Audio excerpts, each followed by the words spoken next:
Buenas tardes, noites a todos e todas. Abrimos este pleno ordinario do mes de abril. O primer punto é a aprobación, si procede, da acta da sesión ordinaria de 28 de marzo de este ano. Si hai algo que engadir ou suxerir, sí, señor Vilas. Hola, boas noites a todos, ou boas tardes, perdón. Na página 28 quixera corregir unha palabra na penúltima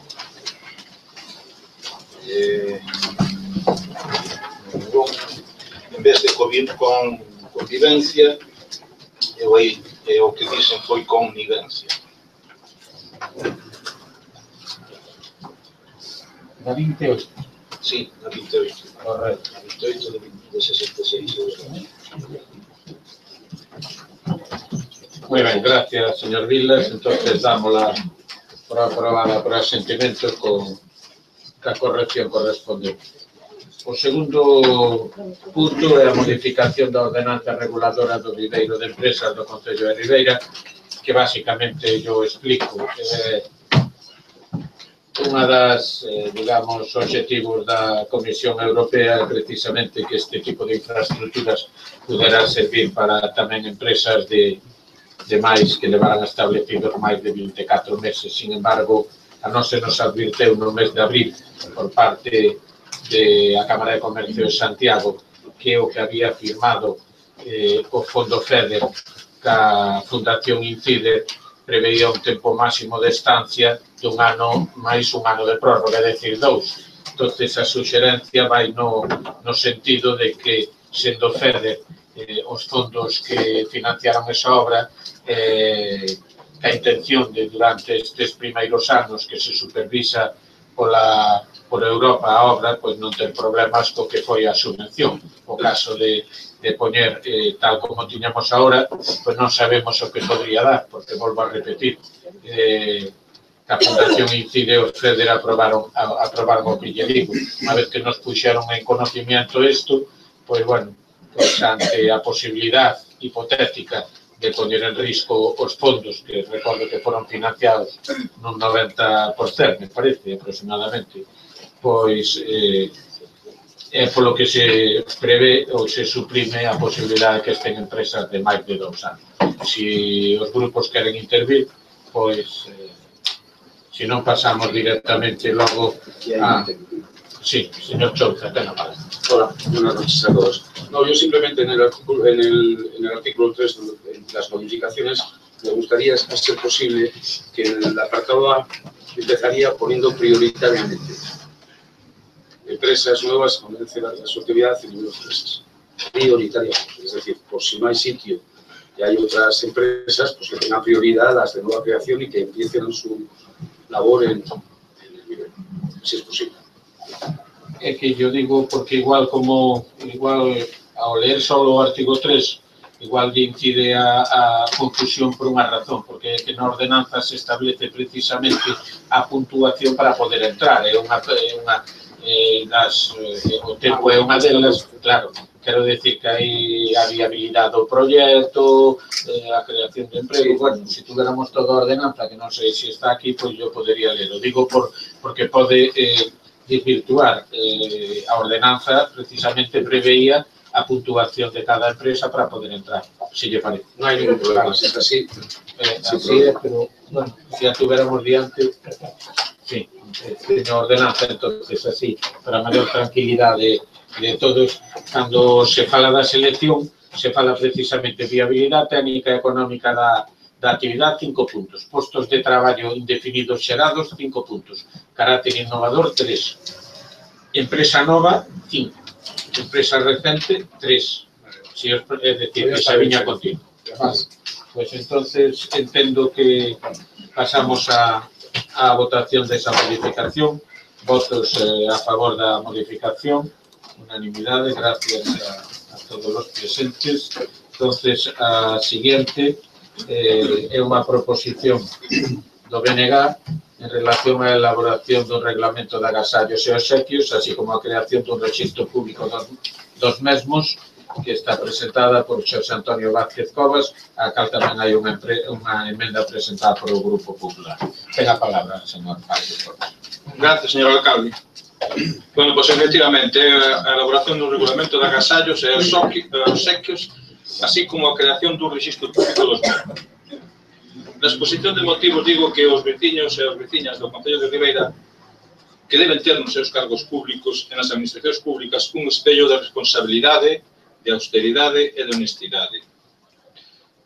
Pois ben, tendo como base estes principios, estamos seguros e seguras de que se reforzará a confianza na integridade, na objetividade e imparcialidade das institucións públicas.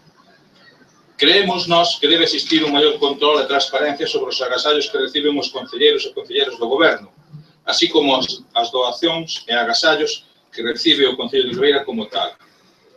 Esta transparencia e control será un xérmulo para evitar suspicacias e acrecentar a transparencia.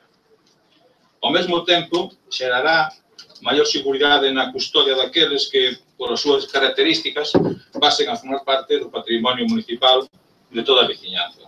É por iso polo que o Grupo Municipal do Bloque Nacionalista Galego de Ribeira solicita ao Pleno da Corporación a adopción dos seguintes acordos. Primeiro, que se elaboren un borrador de regulamento de agasallos e obsequios.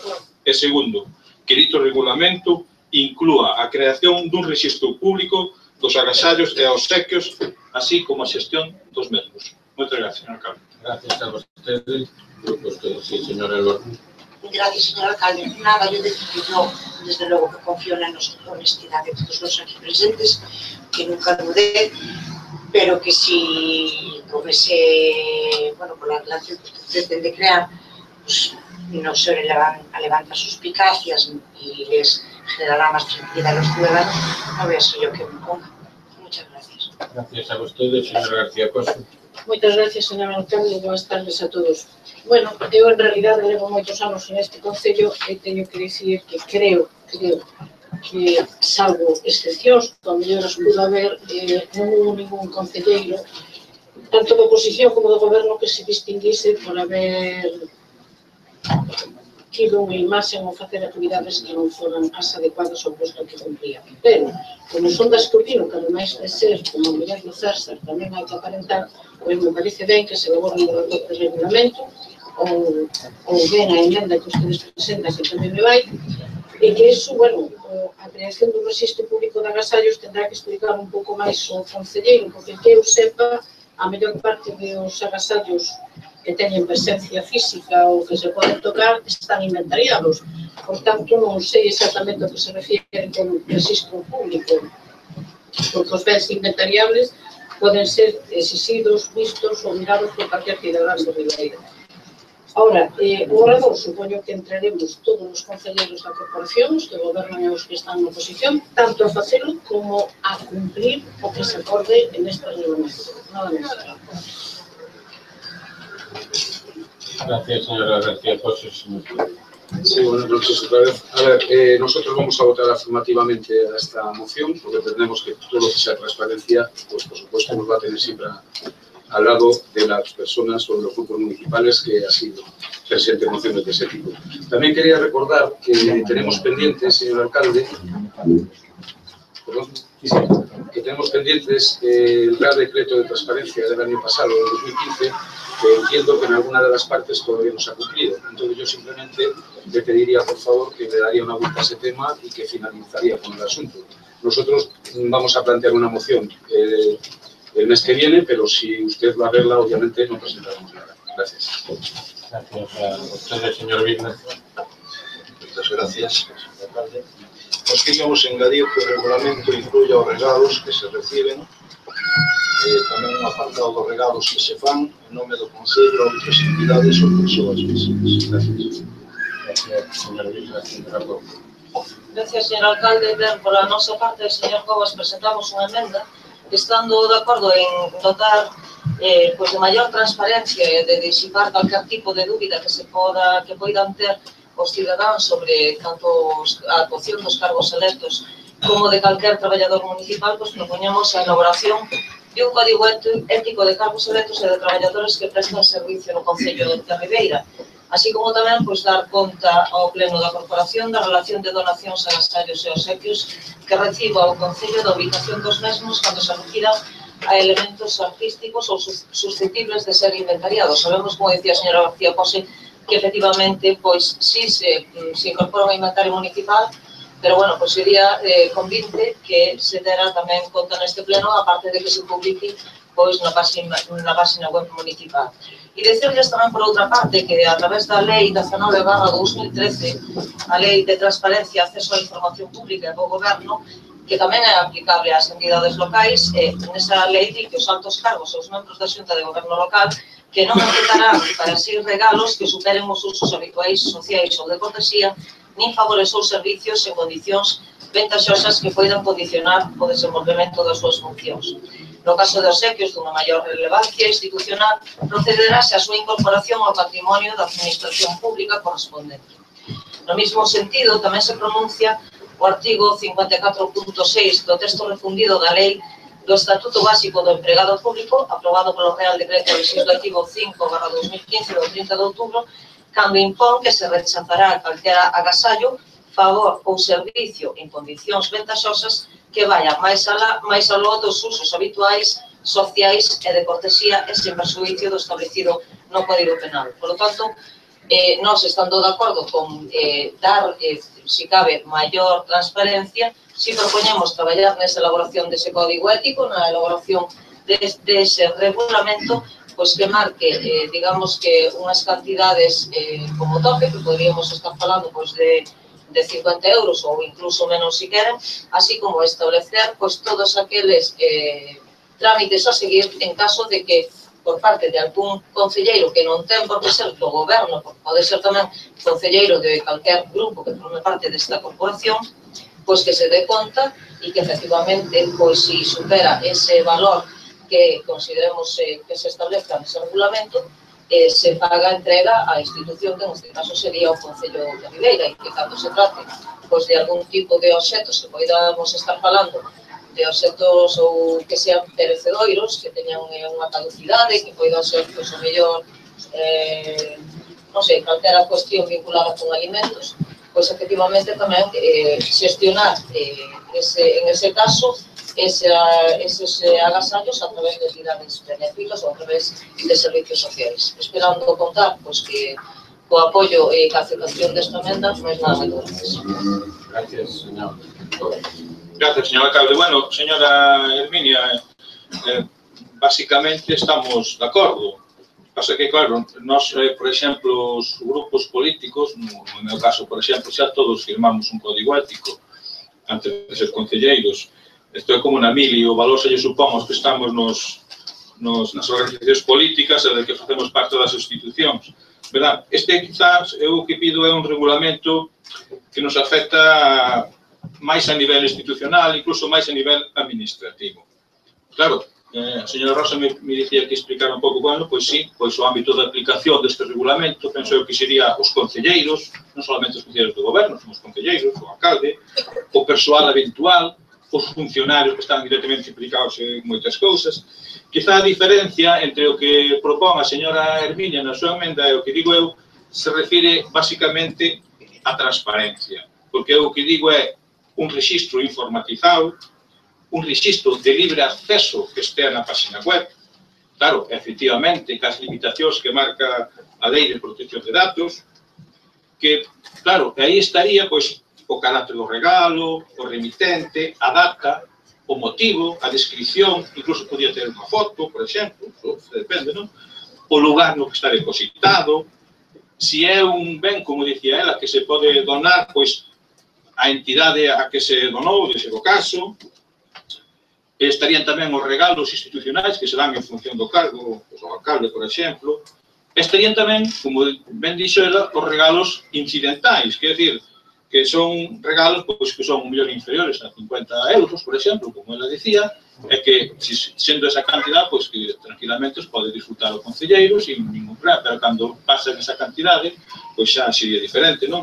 E claro, falaba antes tamén dos depósitos, non? Pois uns irían para beneficencia, outros irían para beneficiarios, e outros, e outros irían a este registro no que estaría perfectamente regulados, onde a xente os podría ver e todo isto, non? Vostede propón dar contas ao pleno e nós falamos de acceso libre dos cidadáns, dos veciños e das veciñas, o sea, que o que estamos poñendo, en realidade, propoñemos máis transparencia. E, por suposto, non teño ningún problema no que di o señor representante dos socialistas, o señor Vila, que inclúa os regalos que fai o Concello. Nada máis. Dúas cousas. Cando falamos que na súa exposición de motivos fala solo entonces aquí quedou claro que evidentemente o ámbito de aplicación ten que ser tanto o alcalde como os concelleiros, como o personal eventual que nombra o alcalde, como aquel digamos, funcionario ou personal do Concello que o reciba polo feito de ser.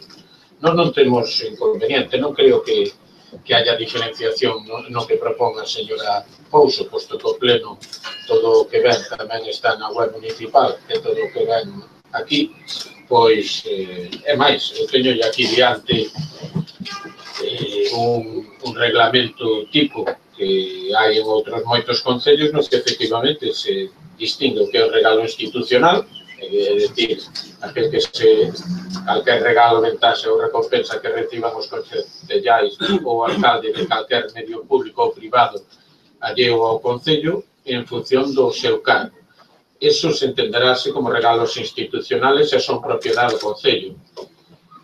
E queda prohibida a aceptación privativa ou personal destes presentes, salvo que sean incidentales. E os incidentales poderán ser admitidos a título personal aqueles regalos cuyo valor económico non sea relevante, inferiores a 50 euros, que son expresións habituales de hospitalidade ou outros beneficios de valor mínimo, sendo este comunicado a que vostedes consideren.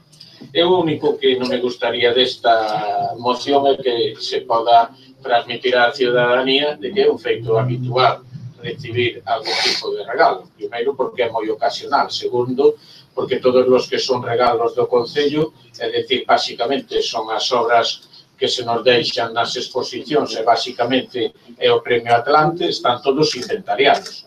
En canto ao que pode recibir o concelleiro, pois o pode recibir tanto do grupo de goberno como que non o é. A min só me ven á cabeza que cando un visita a amigos lle dá un repolos e uns tomates que entrarían en lo de perecederos, en ningún caso chega aos 50 euros, e cando vamos á Semana da Cultura, pois nos dan unha agenda a Asociación Francisco Lorenzo Mariño. Mais alá deso, pois non me entra así moito que ningún recibamos, non? Por lo tanto, o feito de que se nos faga público ou non as agendas que se nos dan polo feito desa cortesía cando estamos invitados, pois a nós non nos causa ningún problema, chámenlle código ético, chámenlle reglamento, eu lle paso un que está en castelán, que a xa mañán adatei a Ribeira, e así con ese borrador pois xa podemos empezar a traballar, pois non hai ningún inconveniente, porque eu creo que todos os concelleiros, cando menos os do meu goberno, saben perfectamente diferenciar o que é un agasallo o que poda ser outra cousa ben diferente. Por lo tanto, para nós tamén é unha tranquilidade que sepa a xente que non polo feito de ser concelleiros recibimos ningún tipo de regalo. Xa nos gustaría pois que os percebes superaran os 50 euros, pero non chegan os percebes, polo tanto non chegan a 50 euros. En todo caso, sería polo feito de un acto institucional do Concello. Le mando a cada un o que é esa...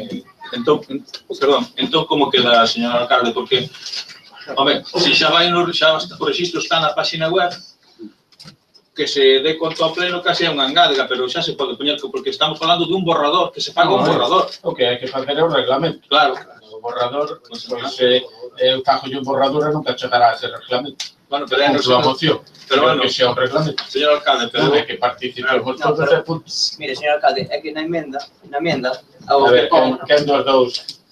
No, pero unha cuestión só de orden. Que na emenda o que pon é dar conta ao pleno. E a señora Pouso o que dixo foi dar conta e facer a listaxe. Entón, a nós tamén nos parece ben que se dé conta no pleno se tamén se fai unha listaxe pública na web. Está de acordo o señor Vázquez Cobas? Pero que é o mismo, pasa que a señora Hermina parece que ainda reforza máis as dúas cousas, dice a listaxe, máis dar conta ao pleno, non hai problema ningún. É que non temos ningún problema, que os plenos son públicos, as cartas dos plenos se aproban, a dación de conta... É diferente. O sea, claro, porque na listaxe estarían todos englobados nunha única listaxe e no pleno terías que buscar por cada acta de pleno onde se dé a conta dese regalo. Entón, nós queremos que haxa unha listaxe. É igual, se facemos un código ético di o que queiramos que diga.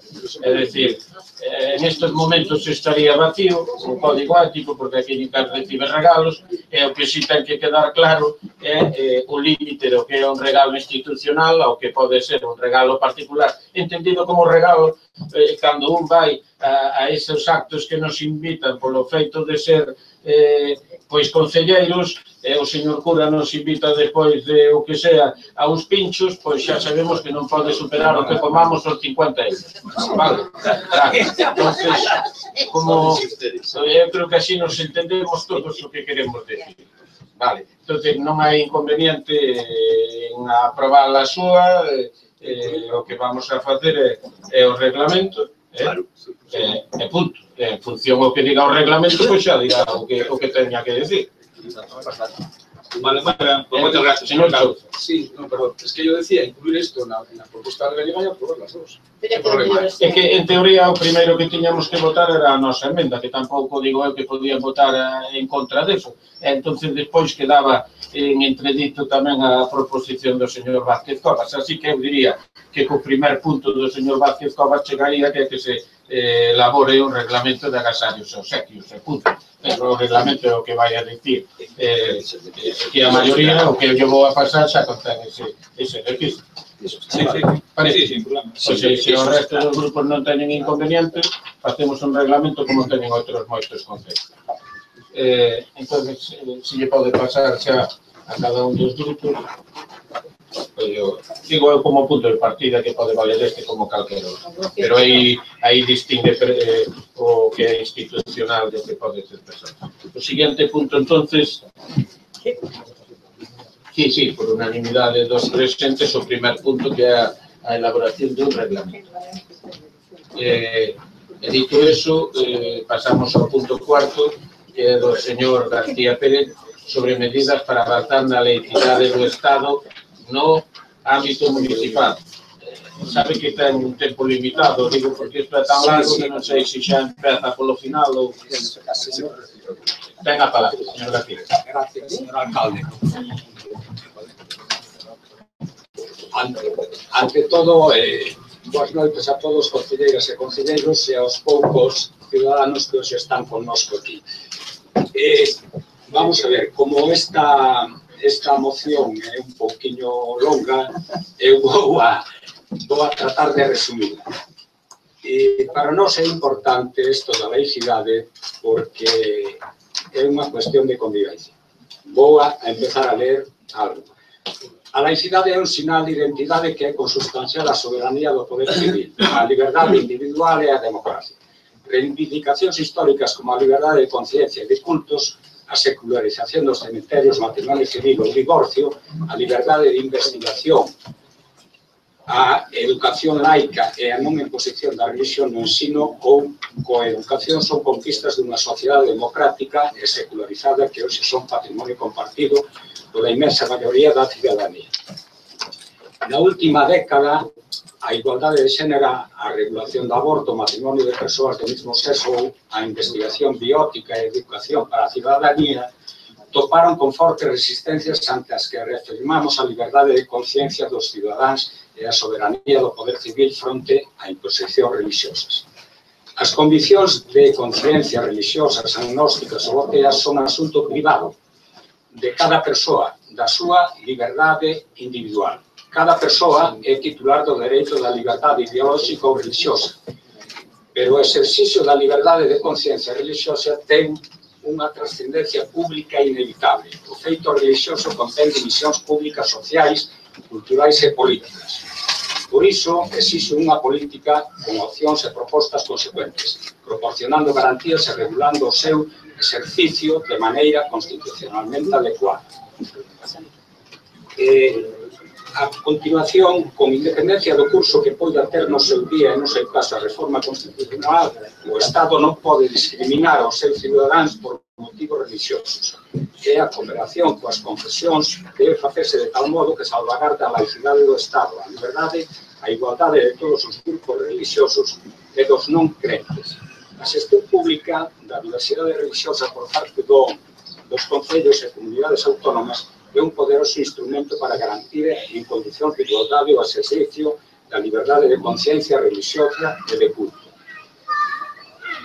A apertura de lugares de culto, a xestión dos cementerios, as condicións da asistencia religiosa en hospitais, residencias ou as previsións urbanísticas deben adecuarse a unha cidadanía diversa e plural, incluindo nestes mesmos espazos os cidadáns non crentes. Por todo iso, o Grupo Municipal Socialista no Concello somete a votación esta moción para adoptar os seguintes acordos. 1. Instar ao Congreso dos Deputados e ao próximo Goberno de España a impulsar unha nova lei de liberdade de conciencia religiosa que garanta a toda a cidadanía o dereito á liberdade de conciencia, a liberdade religiosa e a liberdade de culto, regulando as relacións coas diferentes confesións co fin estricto de respetar e protexer o dereito individual á liberdade religiosa en pleno cumprimento dos principios constitucionais de igualdade, pluralismo e non confesionalidade. 2. Incorporar á legislación criterios de actuación para as autoridades públicas en actos religiosos, tamén nos ámbitos autonómicos e local, para evitar a confusión ou alianza entre a función pública e a religiosa, a confesionalidade e a discriminación respecto de outras confesións ou grupos agnósticos ou ateos. 3. Instar un protocolo para a organización de actos in memoria de carácter civil, promovidos por as autoridades públicas con ocasión de catástrofes, homenaxes, etc., ou falecemento de personalidades e atentados. 4. Establecer, de acordo coa Constitución, unha escola pública laica como garantía dos valores públicos e de respeto das crenzas privadas. A escola debe integrar no seu currículo o ensino dos valores públicos que consideramos a base da nosa cidadanía e que, por eso, han de ser usados por todo o alumnado. De aí que no modelo de escola pública non caiba a integración nin currículo nin horario escolar de ensinos confesionais. Por eso instamos a promover as reformas necesarias do marco legal actual, así como dos acordos internacionais, en este caso sería o acordo que mantén o Estado español co Vaticano, ca Santa Sede, que foi firmado no ano 1979 por o fallecido Adolfo Suárez, en aquel momento presidente. Entonces, desde aquí instamos a que eso, o próximo goberno que veña, despois das eleccións que están aí ao lado, pois que reformen eso. Vamos a ver, tamén queríamos facer no punto 5 outra. Nos estamos e firmamos varios grupos políticos no Congreso dos Diputados neste terreno, desde que acabaron as eleccións hasta as próximas, que se derogue a actual LOMCE, por considerar que esta lei foi aprobada en contra de todos, quero dicir, en contra dos profesores, en contra dos alumnos e en contra das organizacións que representan aos alumnos. Por lo tanto, nós desde aquí pedimos que esa LOMCE actual, que está todavía sin desarrollar, pois se retire. Sexto, vamos a ver, reclamar a titularidade do dominio e de outros dereitos reais sobre os bens que desde 1998 foron inmatriculados. E aquí vou a poñer un exemplo que supoño que todos os aquí presentes temos na cabeza. Acaba non fai un ano ou 2 anos a Iglesia Católica de poñer ao seu nome a Mezquita de Córdoba. Afortunadamente, a Junta de Andalucía recurreu ese acordo e está por reclamalo, dado que eso non pertenece á Iglesia Católica nin aos bens que representa a Iglesia Católica. Por lo tanto, eso para nós é unha cousa unha cuestión moi importante porque a veces están ponendo a nome da Igrexa Católica bens que real, por non estar dados de alta no registro da propiedade a nombre de alguén, pois a Igrexa Católica aproveita ese vacío legal para poñernos ao seu nome. Despois, avanzar no establecemento do autofinanciamento das confesións religiosas e establecer fiscalización general para aqueles bens das confesións religiosas que non estén afectos ao uso de culto social. Aquí sería, no concordato tamén hai un apartado moi importante. O concordato ten xa un período de 35 anos, e neses 35 anos a Iglesia incumpleu o que se chamaba, o que se contempla nese concordato firmado por o Estado español e o Vaticano, a Santa Sede, no que se iba a autofinanciar a Iglesia, pois todavía non han dado ese paso. Nós queremos que se dé ese paso porque a Iglesia Católica, neste caso, está falando un católico, pois está tendo unha preeminencia sobre outras confesións religiosas. Por lo tanto, eso había que corregir. E despois, no punto 8, conservar os símbolos religiosos institucionais de edificios públicos cando se atopen espazos destinados a culto ou cando formen parte dos elementos estruturais, estéticos ou artísticos da edificación ou monumento. Os demais, propia catalogación e ditame, teránse que retirar. 9. Incorporar, na medida do posible, gradualmente, referencias en actos, conmemoracións de carácter civil ao calendario oficial do noso municipio, a determinadas festividades locais. 10. Adoptar as medidas necesarias para as tomas de posesión ou promesa, cargo que se fagan únicamente ante un exemplar da Constitución que é a norma civil que temos todos os ciudadanos españoles. E despois, 11, xo falei antes, era denunciar o concordato, o novo goberno que se habrá elegido, pois debe tomar eso en serio e arreglar e negociar a Santa Sede para articular e modernizar as relacións e os convenios con todas as confesións religiosas. E 12. O Concello, pensamos nós, desde o Grupo Socialista, que deberá crear un observatorio municipal de laicidade, aberto á participación dos grupos políticos, municipais, asociacións, entidades, ciudadanas, o obxectivo de promover campañas informativas no ámbito municipal dirixidas a toda a ciudadanía sobre un significado do que significa ser laico, un Estado laico.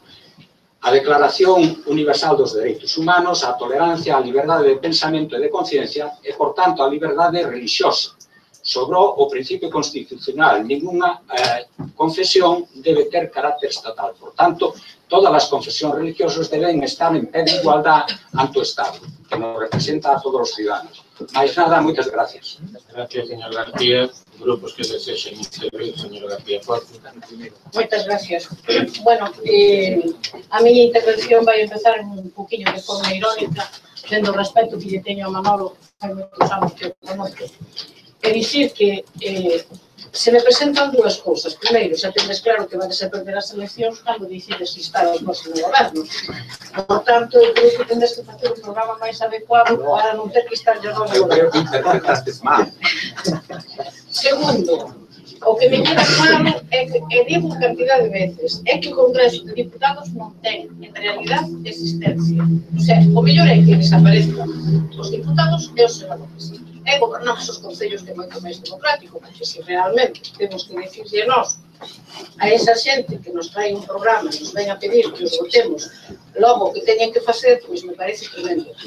Terceiro, vou na votar a favor, porque eu a corporación virtual teño moito respeto, non pensedes que non. Terceiro, dicir tamén que eu síntome moi orgullosa de vivir en Ribeira e ser ciudadana de Ribeira, porque o Concello, no primeiro momento que se admiteu como legal os matrimonios civiles, aquí fixéronse. Non hai nin un solo símbolo religioso dentro do Concello. O respeto, vin a un alcalde que non era o señor Ruiz, pero supoño que tamén iría, cando fixeron actividades outras revisións como unha manifestación na Plaza do Concello, estaba ali presente, como estaba en PDR, cando se fixo un banco de alimentos que non tiña nada que ver con institucións máis ou menos reconhecidas, era feito por outra xente de outras creencias religiosas, estaba teniente alcalde, señor Elobuí, que tamén estaba en PDR. Cando hubo outra actividade, creo que se chamaba Gospelo ou algo así, tamén estaba a representación do Concello. O sea, eu quero que lle quede claro tamén aos ciudadanos de Ribeira que a xente que participamos en este Concello somos moi respetuosos, independente das creencias religiosas de cada un, que cando nos invitan participamos e respetamos as súas religións.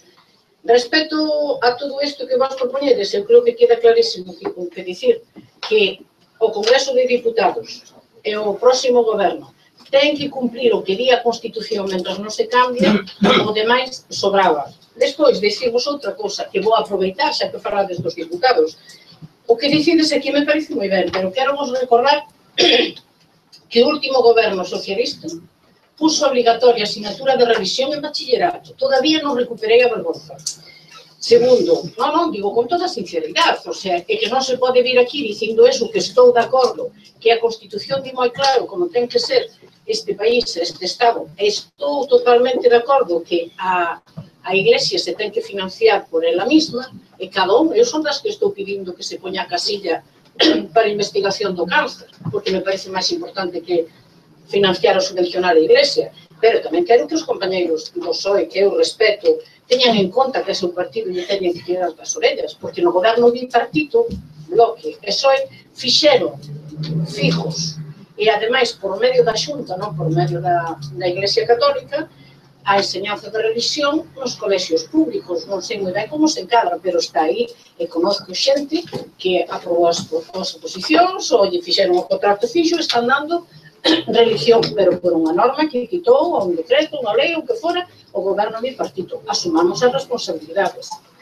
Os que queremos que se cumpla a Constitución. E segundo, pois, aquí tiña unha cousa que creo que xa non sei se vou a decir, porque van a decir outros, que é o que firmaron os PSOE Ciudadanos, porque se ora resulta que temos que recordar cal é a obrigación deles con unha Constitución na man, non sei o que nos pode quedar para o día de mañá. Nada máis e moitas gracias. Sí, buenas tardes otra vez. No, me estoy riendo porque me acaba de pisar parte de mi discurso, pero como lo tenía planteado así, lo voy a plantear así, desde luego. Primero decir, obviamente, de que sin ningún tipo de amplitud, señor García, lo que voy a decir, no lo tome a mal.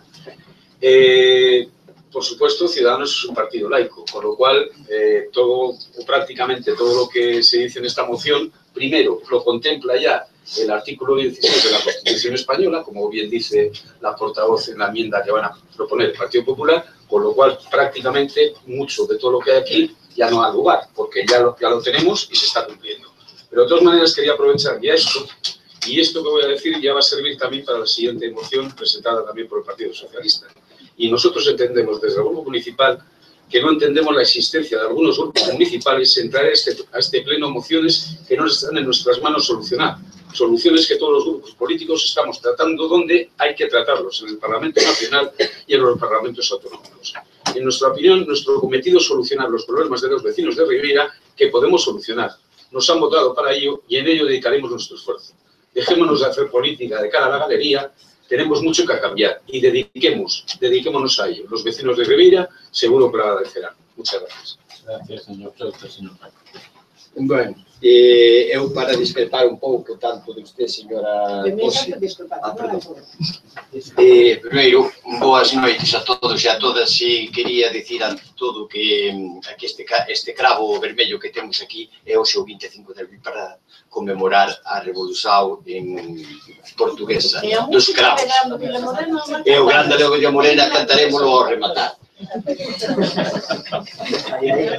E, bueno, señora Posi, señor Chouza, que? Dixo ao rematar. Si, ao rematar.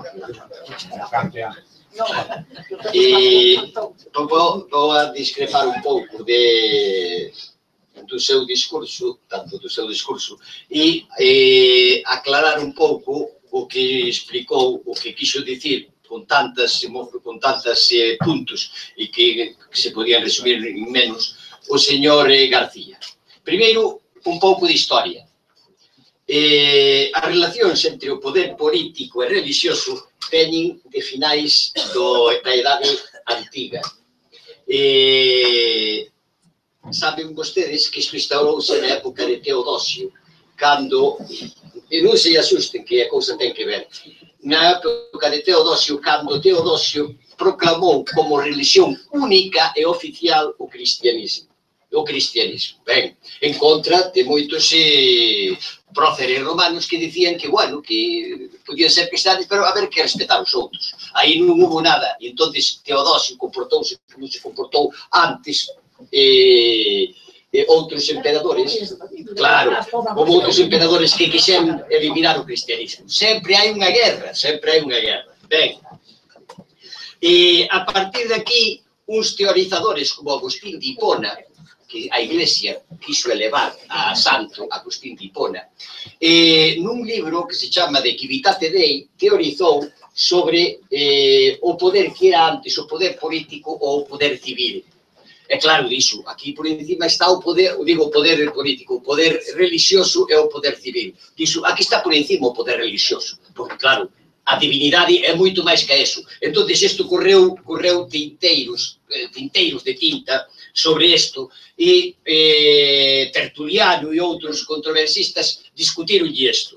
Ben, coñécese esta teoría, que despois foi recollida, curiosamente, no 1936, a partir do 1936, do 1937, por uns señores de infausto recordo.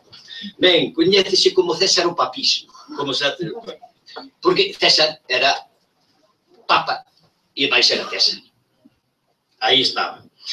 A raíz do golpe de Estado, operado pola burguesía aristocrática e os terratenientes e o general Franco en connivencia coa Iglesia Católica contra a Segunda República, digo isto para que despois non se confunda, estou utilizando datos históricos, non outro tipo de datos. Despois da guerra e da victoria dos fascistas apoiados polos nazis de Hitler, a Iglesia Católica voltou atrás 1400 anos na concepción do Estado, sustituindo a doutrina laica imperante despois da Revolución Francesa polo cesaropapismo agustiniano que tiñamos antes. É dicir, que volvemos para atrás. Estes son datos científicos. Para máis información, se queren saber, que isto é moi abundoso, teño 2 artigos, un na nosa terra titulado O cristianismo como ideoloxía conservadora e conformista, poden consultalo ali, ou se non consulten a miña tesis de licenciamento en teoloxía, porque sou licenciado en teoloxía, a inflexión da ideoloxía cristiana no alto medioevo. Ben, non é o mismo Estado laico que Estado confesional. Quero deixar claro isto. Non é o mismo Estado laico que Estado confesional. Estado laico é aquele Estado que non ten relación con ninguna religión. Estado aconfesional é aquel que permite o que coida e mantén as religións, pero, evidentemente, non unha sobre outra. Ben, os estados modernos, despois da Revolución Francesa e despois da Segunda Guerra Mundial, os estados modernos, como son Francia, Alemania, Inglaterra, actualmente son estados laicos. Non son estados aconfesionais. A Constitución Española, cando se foi no artigo, precisamente, que é o motivo no artículo 16, que é o artigo de controversia, foi redactado, se ustedes saben, eu sí, porque daquela vivino moi directamente, foi redactado porque había unha presión con respecto á Iglesia Católica, había unha presión moi determinada sobre algúns ministros do réxime franquista que pertenecían ao Opus Dei. Por decir un exemplo, Martín Villa era supernumerario do Opus Dei. Ou, por exemplo, Adolfo Suárez era membro declarado do Opus Dei. Sí, foi sempre membro do Opus Dei. Sí, e do Opus Dei.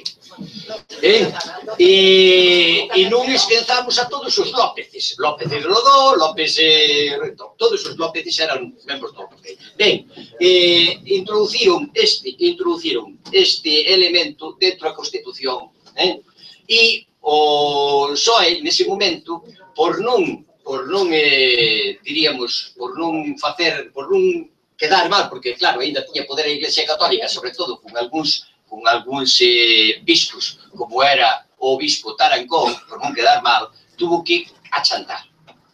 Senón, escoítese a declaración que deu deso Alfonso Guerra, que era o máis contrario a este. Ben, por eso. Ben, entonces,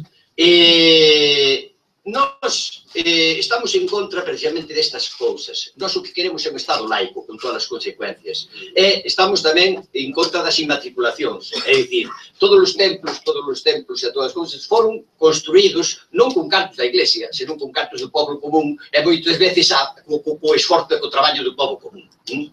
Senón, miramos as coletas.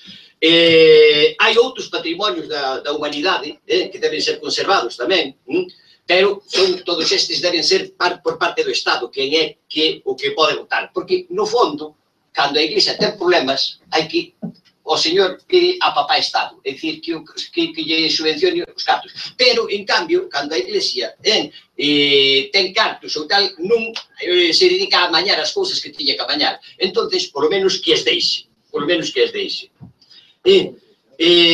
Sobre todo, isto, hai constancia que houve esa connivencia e que se pervive esa connivencia cando ainda nos manteñen nas iglesias lápidas que pon caídos por Dios e por España.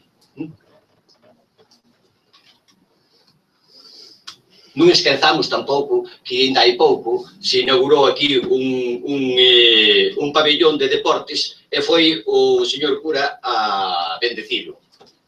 É dicir, esas cousas hai que terminar con elas. E nada máis, supoño que ilustraría un pouco este discurso para que de vez en cando, de cando en vez hai que aprender un pouco de historia. Está usted moi posto nos bloques. Eu estaba nos García que chegaron á final da Copa de Europa. Non se acorda daqui. Pero a señora Pouso ten a palabra.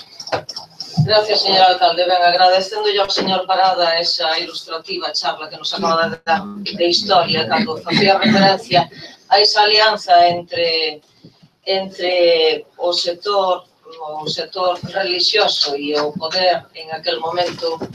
Creo que lle quedou a vostede no tinteiro tamén lembrar aquela matanza de Paracuellos. Bueno, centrándonos na cuestión, decir que por parte deste grupo presentamos unha emenda que ha de pedir de reafirmarnos na vixencia do artigo 16 da Constitución, nomeadamente na garantía da liberdade ideolóxica, religiosa e de culto e na confesionalidade do Estado. Ben, aquí por parte dos diversos grupos políticos se dixeron moitas cousas. A señora García Pose referíase ao señor García, portavoz do Partido Socialista, dicíndolle, bueno, pois que daba por feito que dada a situación actual que estamos en este momento, con un goberno en funcións e pendientes de a ver que fai, a ver se en ese último momento o señor Sánchez consigue pois salirse con ese empeño que ten ao longo destes últimos meses de constituir ese goberno contra a natura e contra o vento e marea, pois salvo que haga unha sorpresa nese sentido, sabemos que se van a repetir eleccións porque non vai a quedar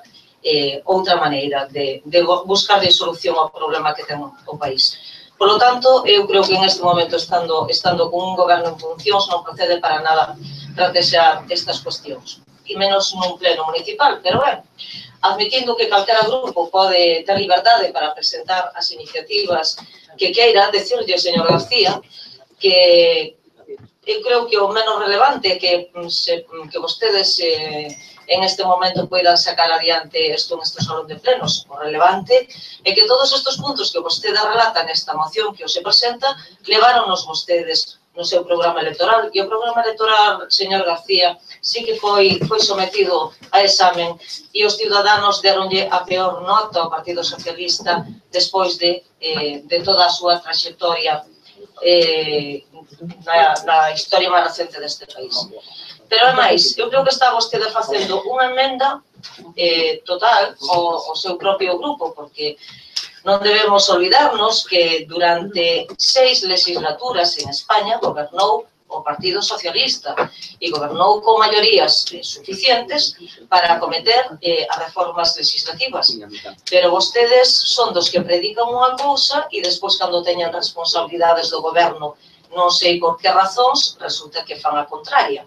Porque, señor García, tendo todos estes principios tan claros, está vostede en esta moción, en esta iniciativa, falando de que aquí non se respeta ese estado confesional do Estado español, que non se respetan esos principios constitucionais, pois dígame vostede que ao longo de 6 legislaturas que é polo que velou o Partido Socialista dentro do goberno do Estado. E que é o que fixo o Partido Socialista referente a eses acordos da Santa Sede, porque tuveron vostedes tempo máis que suficiente para, se querían rescindilos ou modificalos, leválo adiante. E mire, na súa, facía vostede tamén referencia na súa intervención, na que pedía, bueno, pues derrogar a lei orgánica da mellora da calidad educativa, que di que foi aprobada en contra de todos.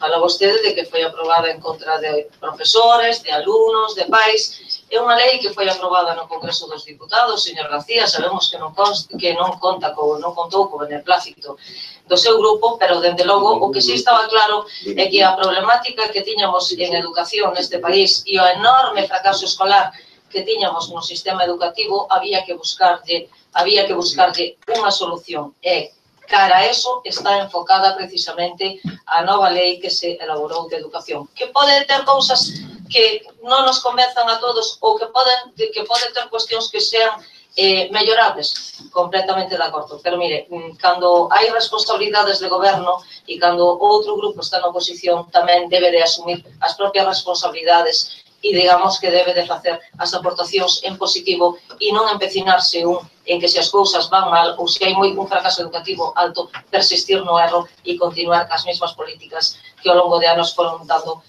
por resultados que non eran os desexados. Mire, por outra parte, eu creo que esta iniciativa, se lle decían aquí por parte de outros grupos, decía yo o señor Chouza de Ciudadanos e decía yo tamén a señora García Pose, é unha iniciativa que eu penso que non é unha cuestión que lle preocupe en este momento os veciños de Ribeira. Fala vostede dun problema de convivencia, señor García. Levamos moitos anos convivindo xa en democracia e convivindo en paz e en armonía, sendo tremendamente respetuosos con todas as creencias religiosas e acudindo, como ben xa facía referencia a señora García Pose, a distintos actos que non son sempre constituídos ou, digamos, realizados pola Iglesia Católica. E dicirlle tamén máis, mire, eu non sei que pretenden vostedes con estas iniciativas. A mí ás veces me veñen ideas de que son vostedes algo así como un pouco acomplexados en diversas cuestións ou que teñen vostedes medo a defender determinados principios, a defender e a sentirse orgullosos do país ao que pertencen e da historia que viviu ese país. Mire, no noso grupo nos sentimos orgullosos de pertenecer a este país, orgullosos da trayectoria deste país e o que non somos capaces de entender é esa obsesión que teñen vostedes con respecto a determinadas creencias religiosas ou con respecto a determinadas manifestacións. Parece vostedes que agora estes novos movimentos da esquerda, cos que vostedes están dispostos a gobernar en calquera lugar onde se lle tercie e onde se lle plantexe, non teñen ningún tipo de pudor cando están pedindo que se supriman tradicións que levan desenvolvéndose ao longo da distinta xeografía española, tradicións que supoñen manifestacións religiosas porque vostedes consideran que non se deben permitir como tales. E mesmo chegaron en casos como o Ayuntamiento de Barcelona que por non permitir salir unha procesión á calle tuveron que pedir eses cidadáns pedir o dereito de manifestación e pedir ese permiso correspondente e o fixeron con un dereito de manifestación. Ben, deixando claro que todas estas cuestións están garantidas no marco constitucional, me pregunto tamén, señor García, no punto 8 da súa proposición, fala de conservar os símbolos religiosos institucionais de edificios públicos cando se atopen en espazos destinados ao culto. Que pasa, señor García? Vaise vostede cargar todos os cruceiros de Galicia? Vaise vostede, señor García, a cargar as cruces todas que temos nos hórreos galegos? Vaise vostede, señor García, a toda esa arquitectura popular que está protexida, ademais, pretende vostede que todo aquilo que lle cheira a religión, porque estemos nun estado laico, que queira vostede cargarse un patrimonio cultural impresionante que temos aquí. Mire, non entendemos, non somos capaces de entender como vostede pode vir con semejantes propostas ao pleno do Concello da Ribeira. Non o vamos a aprobar e, dende logo, entendemos que non é a preocupación que teñen neste momento nin os veciños de Ribeira, nin os ciudadanos deste país. Mais nada, moitas gracias. Gracias, señor Pouso. Para rematar, señor García. Sí. Vamos a ver. A señora García Pozo debe de contestar unha cousiña que precisamente ela se olvidou. Cando gobernou o señor Zapatero, aquel que trouxe todos os males que este país ven padecendo, pois resulta que estableceu unha asignatura para a ciudadanía. Exactamente, que usted deixou de mencionar. Pois ben, chegou este goberno do señor Rajoy e rapidamente se la cargou. Por exemplo, este ministro que ahora foi premiado cunha canonjía en París xunto á súa pareja. Con respecto ao señor Chouza, portavoz do aquel, quero dicir, señor, do Partido Ciudadano. Al momento se llama Ciudadanos. Do Grupo Ciudadano. Aquí non sei quen é.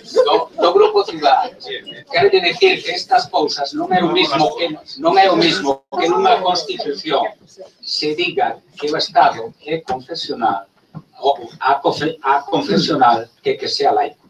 Cambia absolutamente. Es un partido laico. Está para ver. Pues ahí está, ahí va, señor Chouza. Entonces esto para nosotros es muy importante y es convivir en un plano de igualdad todas las confesiones religiosas, no solo una. Y después hay en el ámbito municipal que los actos religiosos sean donde tienen que ser, pero no que sean exclusivos de la Iglesia Católica. Hay otras confesiones aquí y tienen que respetarse como las demás. Y después el ayuntamiento tiene que hacer sus actos civiles. Y eso es lo que queremos desde el Partido Socialista, desde el Grupo Municipal Socialista.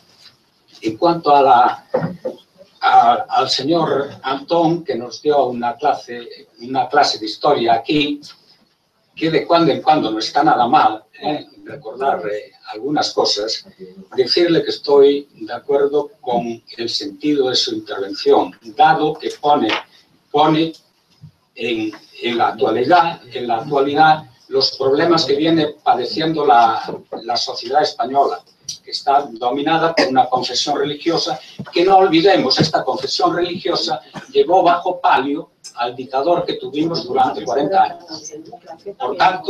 Por tanto, eso es muy importante recordarlo. Y con respecto a la señora Pouso, la portavoz del Partido Popular, quiero decirle que estas iniciativas son precisamente para mejorar y para poner en plano de igualdad y derechos a todos los ciudadanos, no que solo una parte de los ciudadanos sean respetados, tienen que ser todos respetados en plano de igualdad. Por lo tanto, estas iniciativas que el Partido Socialista presenta aquí en Ribeira son precisamente para eso, para mejorar la convivencia, para que no haya una superioridad de unos sobre otros. Y eso es lo que tenemos, lo que estamos dispuestos a seguir trayendo aquí, las cosas que creamos que son de interés para todos los ciudadanos. Nada más. Gracias, señor García. Solo dúas cousas antes de someter a emenda a votación. Es decir, que por parte deste goberno, de todo o seu grupo, creo que de todos os concellais, se dá un respeto total a todas e cada unha das creencias que existen neste concello. Eu podo decir que igual que asisto cada vez que me invitan a un acto religioso da Iglesia Católica, asistín ao mismo da Iglesia Evangélica cando inaugurou a súa sede, cando nos invitan a calquer acto, e así o vamos a seguir facendo. Creemos que o máis normal, igual que asistimos a calquer tipo de asociación ONG que nos invita, non? É unha forma de respetar aos nosos ciudadanos, de respetar as súas creencias todas, independentemente de cal sexa ela, sempre que entre dentro do que a Constitución marca como límite de esas posicións persoais. Dito iso, pasamos a votar a emenda que, como se lle puso de manifesto aos grupos, ten un erro cando pon confesionalidade, que debe ser a confesionalidade. En todo caso, a emenda que di é: o Pleno do Concello de Ribeira reafirmase na vixencia do artigo 16 da Constitución do 78, nomeadamente na garantía da liberdade ideolóxica, religiosa e de culto e na confesionalidade do Estado. Por lo tanto, pasamos a votar a emenda. Votos a favor. Son 11. Por lo tanto, votos en contra da emenda, 7. Son 4, 7. E abstencións, 2. Entonces, queda aprobada a emenda tal como foi redactada con esa corrección do erro. Xa non há lugar a votar. Pasamos ao seguinte punto, que é presentado pola señora García Pos, interesando melloras nas parroquias. Moitas gracias, señor alcalde. Me gustaría empezar esta moción con unha frase. Eu, que son da generación do candado, da Constitución, etc., vou a dicir algo aquí en público. É verdade que tuvemos unha ditadura de 40 anos, pero tamén é certo que levamos 40 anos vivindo en democracia. E creo que temos que empezar a reivindicar ese feito, porque falar tanto da ditadura e olvidarnos do esforzo dos ciudadanos para a convivencia, me parece que non é xusto. 40 anos da democracia, se non me equivoco, con esforzo de cantidad de xente, e xente que non quería na democracia, por certo. Bueno, a estas alturas de 2016, se sabe que as mocións de PDR son así de feas, malas, etc., pois este grupo municipal non entende como ainda calquer cidadán se pode encontrar con situacións como as que vou intentar describir. Nesta proposición acompáñase de fotos que se ve perfectamente. Bueno, na rúa ou pista que vai de Sabertán a Listres, as tapas dos sumidoiros cada vez que chove en cantidad este inverno caeron chaparróns moi grandes, pois a agua que discurre por dentro con os restos de alcantarillado, etc., fai que se levanten as tapas. O problema é que esas tapas que as desplaza o caudal que as impulsa hacia arriba, pois poden quedar ali tempo e tempo e tempo. Non se sabe se é porque todavía sigue sin canalizarse moi ben todas estas aguas ou é porque non se manteñen limpas as tuberías do alcantarillado. O que non se entende é porque non se fan as limpezas para que cando veñan as choivas non pasen esta vez e outra. Os veciños desta zona din que ainda que se faga o saneamiento e cando se conecte que vai haber o mismo problema porque por ali non se acorda nadie de ir a limpar, darlle, digamos, quitarlle restos para que a auga de alcantarillado, etc., corra mellor. E aparte deso, o que sí está claro, señor alcalde, que os veciños o demandan, é que a empresa pase de forma periódica para colocar ou lle busque outro sistema de que as tapas non se levanten para evitar os accidentes de persoas e coches, sin entrar no desagradable que é o que se ve salir por ali. O mesmo ocurre, puxenlle resas porque non sei moi ben como lle podo chamar, pero bueno, das aguas pluviais. Están cheas de areas. Aquí veñen as campas fotos. Non é dese sitio solo, é de cantidad de sitios de Ribeira. E demais desperdicios que non deixan recoller as aguas da choiva. E como consecuencia, pois, hai inundacións, acumulase a auga e o deterioro do firme. E hai moitísimas nesa condición. E máis, moitas veces unha vai pola carretera, calquer persona, e mete o paraguas entre dúas rexas e automáticamente ve como a auga vai penetrando, pero non se levantan nin se limpan. IPDR fai anos, non está vostede alcalde, señor alcalde, trouxe unha proposta deste pleno, xa poño no mandato anterior, de cambiar as placas que estaban en moi mal estado en distintas parroquias, entre elas a de Castiñeiras, que eu creo que prácticamente están todas cambiadas. Pero tamén trouxe as de Carreira. E as de Carreira non só non foron cambiadas, senón que moitas das rúas todavía non teñen placa. Cando se encontra que quen reparte a correspondencia ou leva unha notificación as conoce non hai problema, pero a veces hai xente que é nova no seu traballo e devolve rapidamente e non chegan, aparte de que cada vez exixen máis unha dirección correcta para a cantidad de efectos burocráticos, censarse, etc. E outra máis, señor alcalde, na estrada de Listres a Guiño levan 3 roturas de cañería da agua en 15 días, que a rotura de Beirarrúas para Mañala, etc. Cal é o problema? Non é, bueno, bastante que rompa a cañería e que volva a romper, pero non cambiálo, poñelo mellor de mellor material, senón que amañan, deixan esas vallas amarillas e poden estar así, pois, hasta que alguén se acorda da empresa de que ali deixou unhas vallas e ten que ir a arreglarlas. O que sí temos coñecemento, ou vimos vivindo de alguna forma IPDR, que somos os que máis tempo ao mellor levamos con estas cousas, é que hai 2 empresas que teñen o servicio para levar, ou teñen o contrato para levar o servicio, falo lixo e alcantarillado e auga. E que o que pasa todos os anos, cando empeza o inverno en Ribeira, a nós nos parece que no 2016, señor alcalde, con respeto, digamos, que lle ten esta corporación a estas empresas, que cando plantexan pois a fórmula, a revisión de precios, podemos discutir, podemos exigir que sean máis cuidadosos, pero acabamos cumplindo co que marca a lei. Sin embargo, eu, a estas alturas, cada vez que lle pregunto a alguén, todavía non son capaces de decirme quen ten que limpar as de pluviais, para que estén todo o ano perfectamente limpas. Unha empresa di que é outra e outra que é dunha. Sinto porque o que lle pido é que os grupos municipais, que os técnicos municipales lean ben e nos podan explicar de quen é a responsabilidade manter isto, se a de lixo, se a de alcantarillado e pluviais. E así se nos informe, para ser nós os que dividamos as responsabilidades a estas empresas. O que non pode ser é que chegue septiembre, outubro e que as chuvias estén sempre exactamente igual. O segundo é que se poden cambien as placas e nomen todas as rúas que están sin elas na parroquia de Carreira, é unha parroquia que ten os mesmos dereitos que as demais, e se vemos as fotos no que entre outras, eu creo que non merecen ni seu concelleiro do Partido Popular ni os ciudadanos de Carreira que teñen estas placas na calle. Exixir a empresa responsable que cando hai unha rotura dunha cañería, a mañana e repoñer os desperfectos, o sea, non vale que a deixen así aberta 14-15 días. Se lle paga puntualmente, nunca nos plantexaron a esta corporación que hubo un trimestre que non se lles pagou, un ano que non, volvo a decir o mismo, incluso na revisión de precios, pois o menos que poden hacer, ou facer pola corporación dos ciudadanos, é que cando hai unha ruptura e teñen coñecemento dela, a mañana, e como moito 24 horas, por si teñen medo que non quede ben, pero automáticamente repoñer a situación como estaba, porque ao final os veciños se sinten como desprotegidos e abandonados. E, se é posible, que a empresa responsable de alcantarillado faga unha revisión das tapas de sumidoiros do alcantarillado que busque unha solución para que cando chove non se levanten continuamente. De momento nada máis. Gracias, señor García José. Señora Leocín.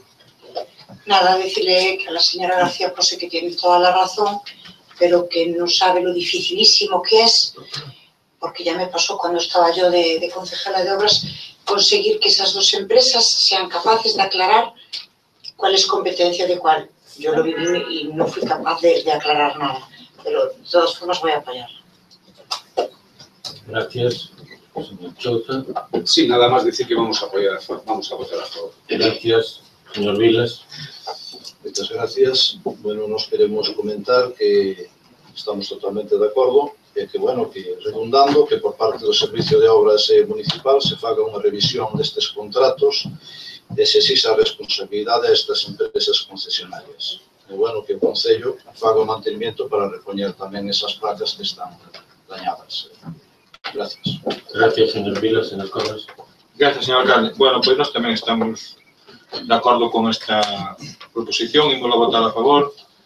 Eu son veciño de Carreira, casi todas as deficiencias que se enumeran aquí son de Carreira, tamén algunhas de Guiño no límite, e é verdad, realmente é sangrante o que pasa na recta as tuberías de auga ali.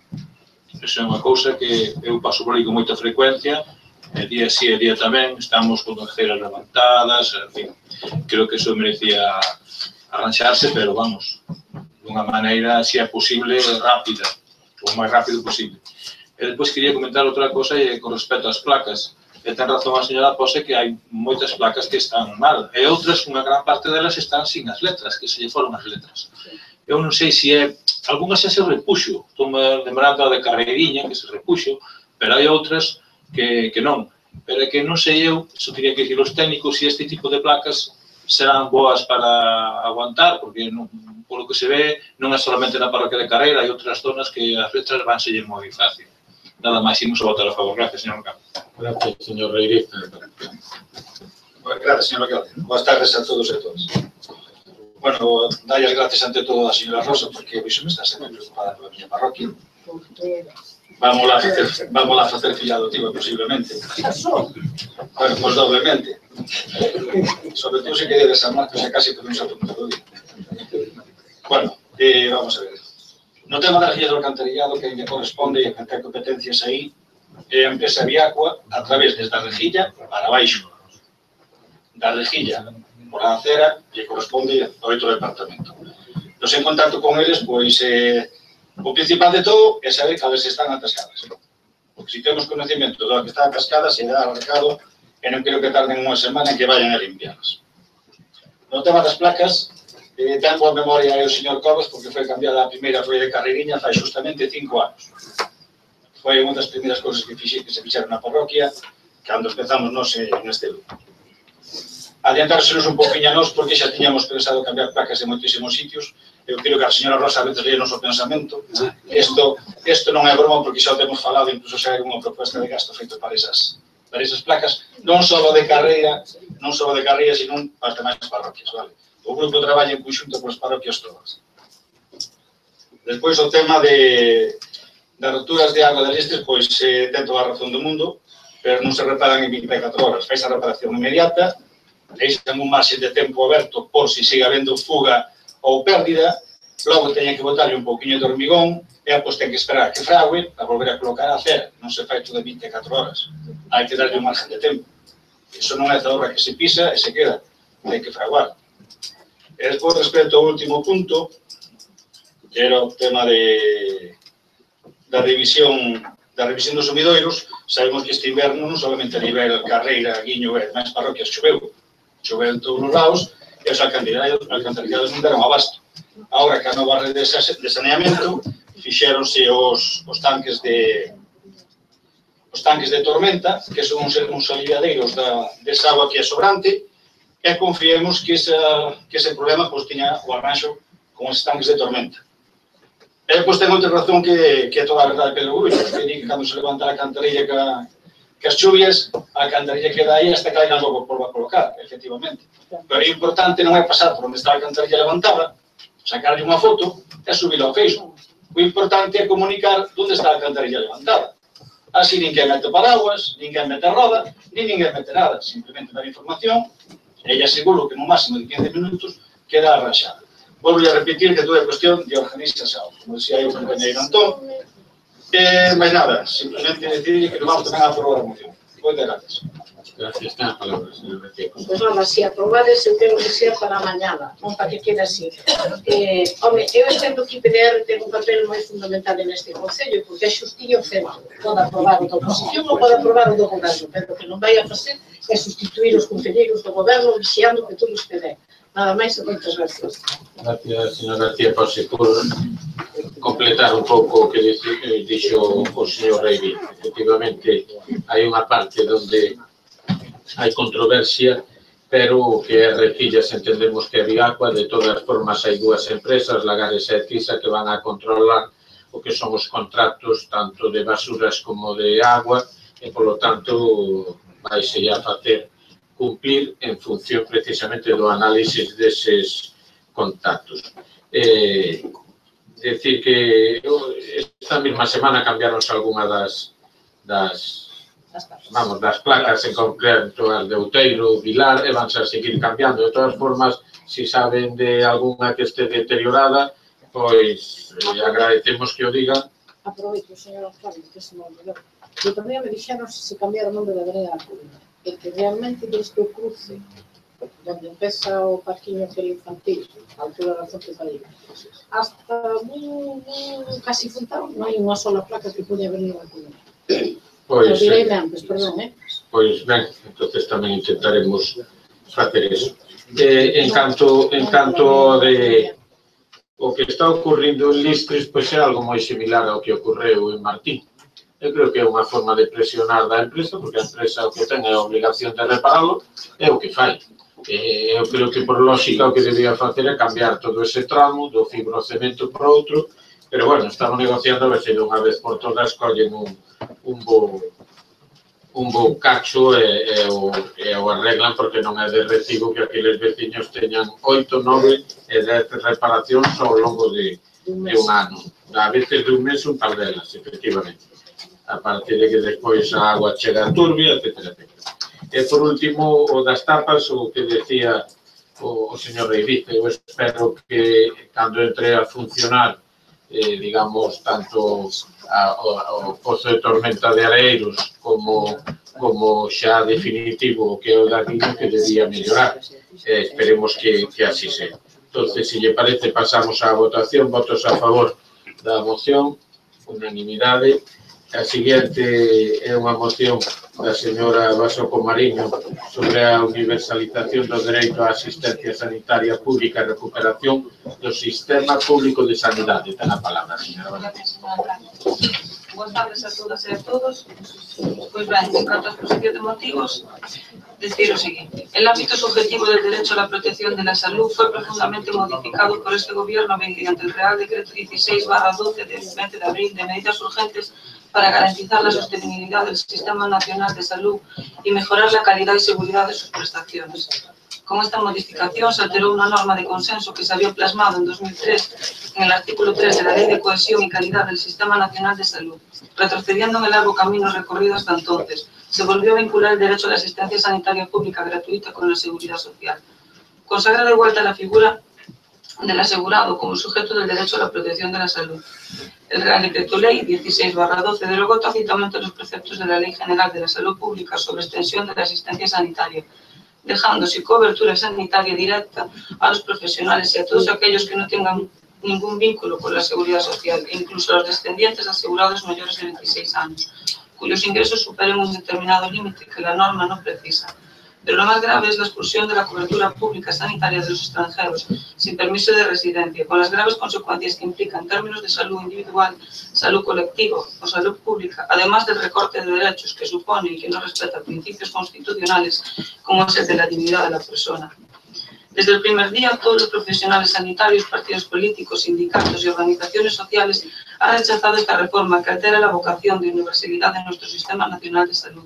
Asimismo, varias comunidades autónomas han rechazado excluir a los inmigrantes en situación irregular del acceso a las prestaciones sanitarias, recurriendo la reforma al Tribunal Constitucional, y otras han establecido programas gratuitos de acceso a la cartera básica de servicios sanitarios para este colectivo. Por otra parte, el Gobierno de España siguió cercenando en este tiempo el derecho a la cobertura sanitaria de los españoles, mediante modificaciones legislativas incluidas en la Ley de Presupuestos Generales del Estado para el año 2014. Se modificó la cobertura sanitaria de los españoles que hubieran agotado las prestaciones del sistema de protección por desempleo, que perderían su derecho a la asistencia sanitaria en nuestro país si salen de España por tiempo superior a 90 días, incluso para buscar trabajo o formación. La presente iniciativa pretende reponer la situación jurídica previa a la promulgación del Real Decreto Ley citado. Tras los años de aplicación de este sistema de exclusión, no se ha podido acreditar ahorro alguno para el sistema sanitario, pero sí existen acreditados numerosos casos en que la falta de acceso normalizado a la asistencia sanitaria ha concluido con personas que han visto agravadas sus enfermedades y otras que incluso han perdido la vida tras serles rechazada la posibilidad de ser asistidos por un médico. Un balance cruel basado en la imposición tan inútil como injusta que urge rectificar.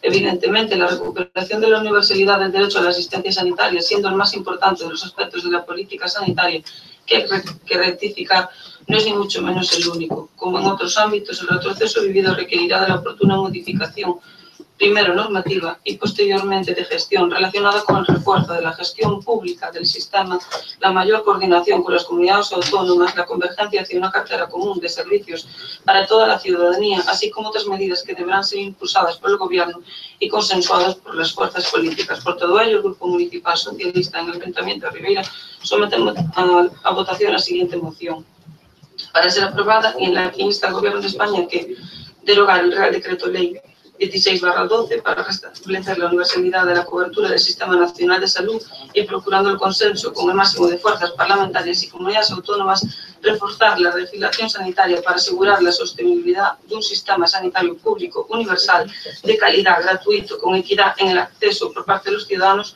con una misma cartera básica de servicios para toda la ciudadanía en un marco de amplia descentralización. Gracias, señora Basocco. Grupos que deseen intervir. Sí, señor Rijo. Boas noites a todos. En canto a esta proposición do Grupo PSDG-PSOE sobre a diversificación do dereito a asistencia, no fundamental estamos de acordo en todo. A aplicación do decreto por parte do Goberno nese momento foi dunha política cortoplacista e economicista que nese momento soluciona o problema, pero a cronicidade de moitas enfermedades provoca que neste momento haya enfermedades que costa moitísimo máis curalas que no momento de haberlle dado unha medicación a estes pacientes. Hai que potenciar a sanidade pública e non dinamitala. Por eso vamos a estar de acordo en apoiar esta moción. Gracias, señor Sousa. Sí, muchas gracias. Bueno, también sin ánimo de ninguna actitud, vuelvo a reiterar lo que he dicho antes, es decir, este tipo de mociones, sinceramente creo que hay que tratarlas en otro sitio, pero aprovechando esta moción también quiero recordarles a los señores del Partido Socialista que, salvo error y que yo me haya confundido, tenemos firmado un acuerdo con ellos, Ciudadanos, en el cual también, por el medio, y se habla muchísimo del tema de sanidad, muchísimo, y me he traído, pues me he tomado la molestia de traerle parte de los puntos que realmente no aparecen en la moción. Es curioso, pero no aparece en la moción. Entonces, bueno, yo insisto, sin ánimo ni sin ninguna actitud, se los voy a pasar para que los lean y, en el momento, y que opten, probablemente, al leerlos, que opten, pues seguramente, por retirar esta enmienda. Porque yo, desde luego, me voy a abstener en ella. Gracias. Ah, perdón. Yo normalmente los pactos que hago los cumplo. Y hasta el 2 de mayo lo voy a cumplir. Gracias. Gracias, señor Sousa. Puedo llegar, señora San Pedro. Bueno, non sei o que vamos a mencionar é que ao longo dos anos o goberno do PP a verdade é que moitos dos dereitos dos cidadáns foronse perdendo, non? Entre eles o dereito á sanidade pública. Nós, como povo, os dereitos adquiridos sempre poden ser mellorados, pero nunca se poden perder. Entonces, por lo tanto, vamos a votar a favor na moción presentada por el PSOE. Gracias. Gracias, señora Pouso Terra. Gracias, señor alcalde.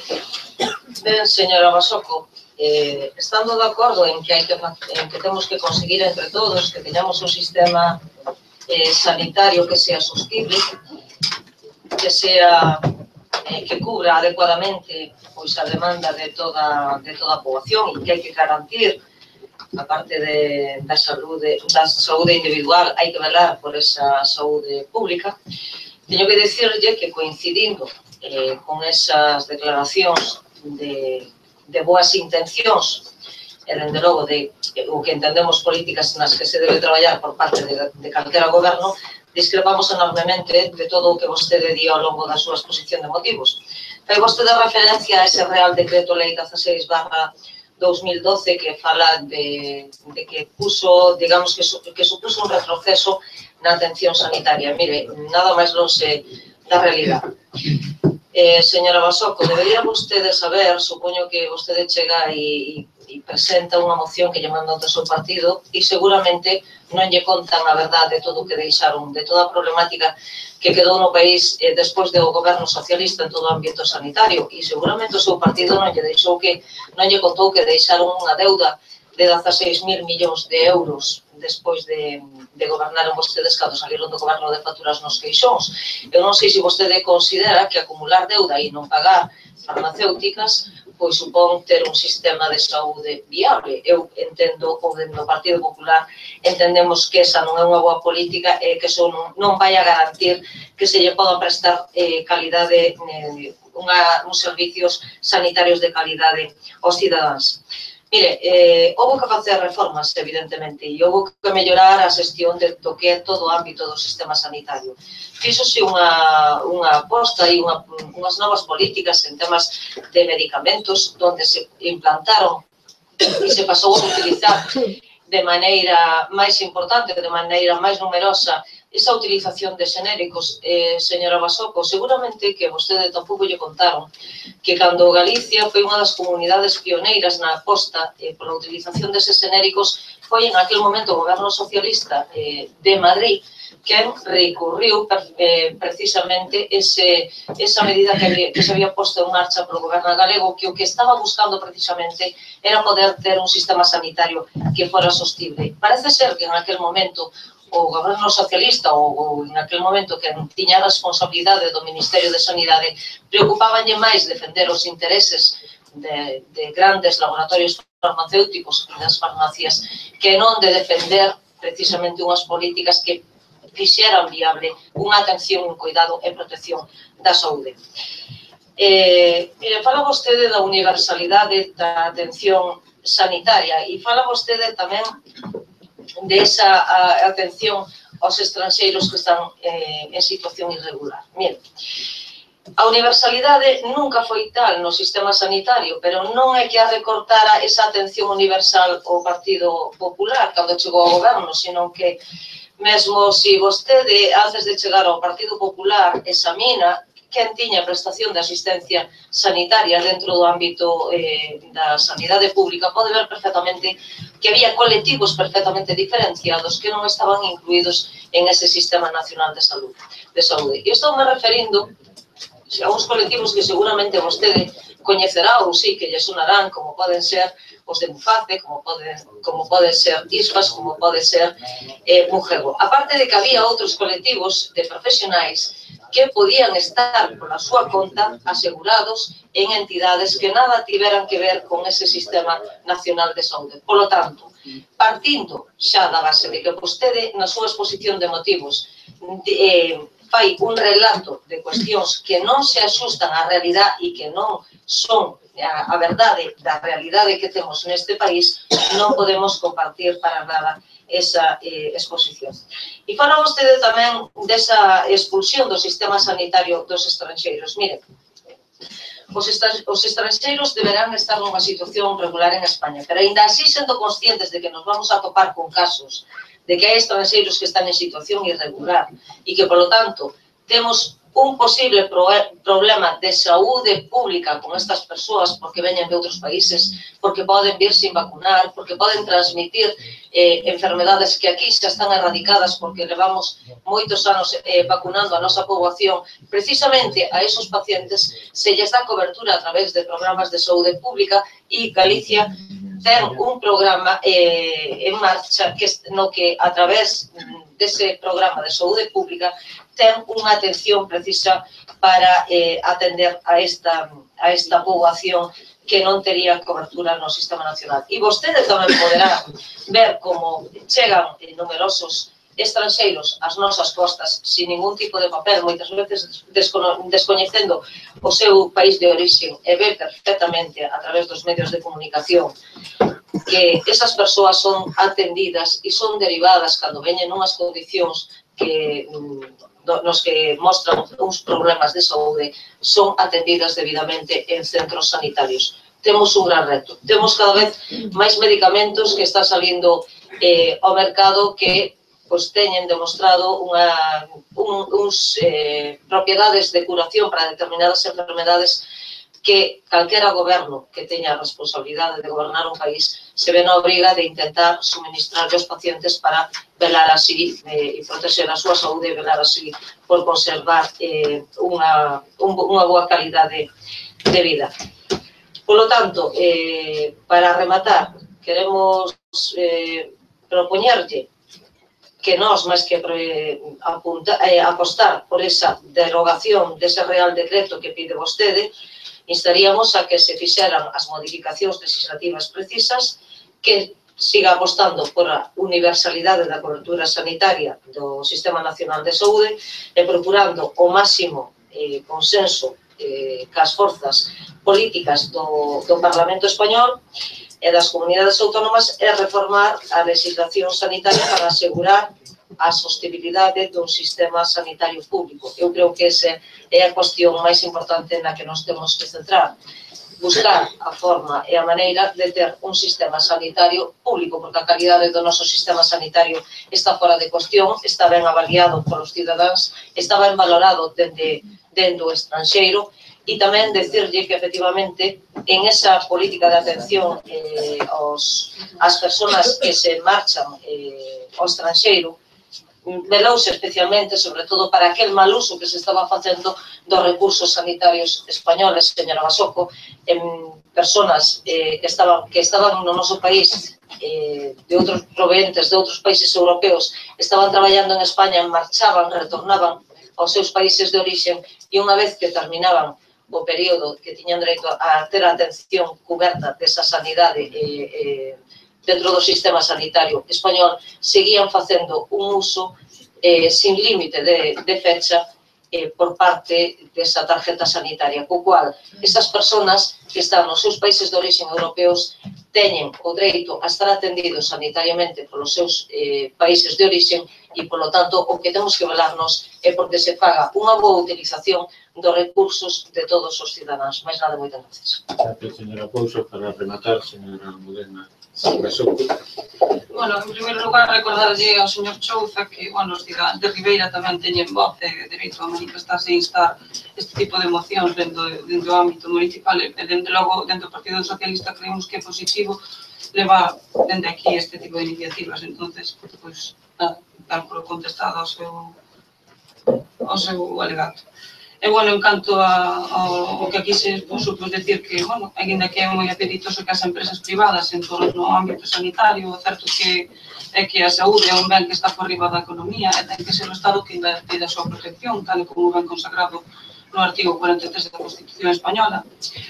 O que si non nos parece de recibo é que se desmantele a sanidade e que se permitan que se sucedan casos como o da hepatitis C, nos que están sendo investigados na nosa comunidade autónoma, ante a morte de varias persoas pola negativa dun tratamento.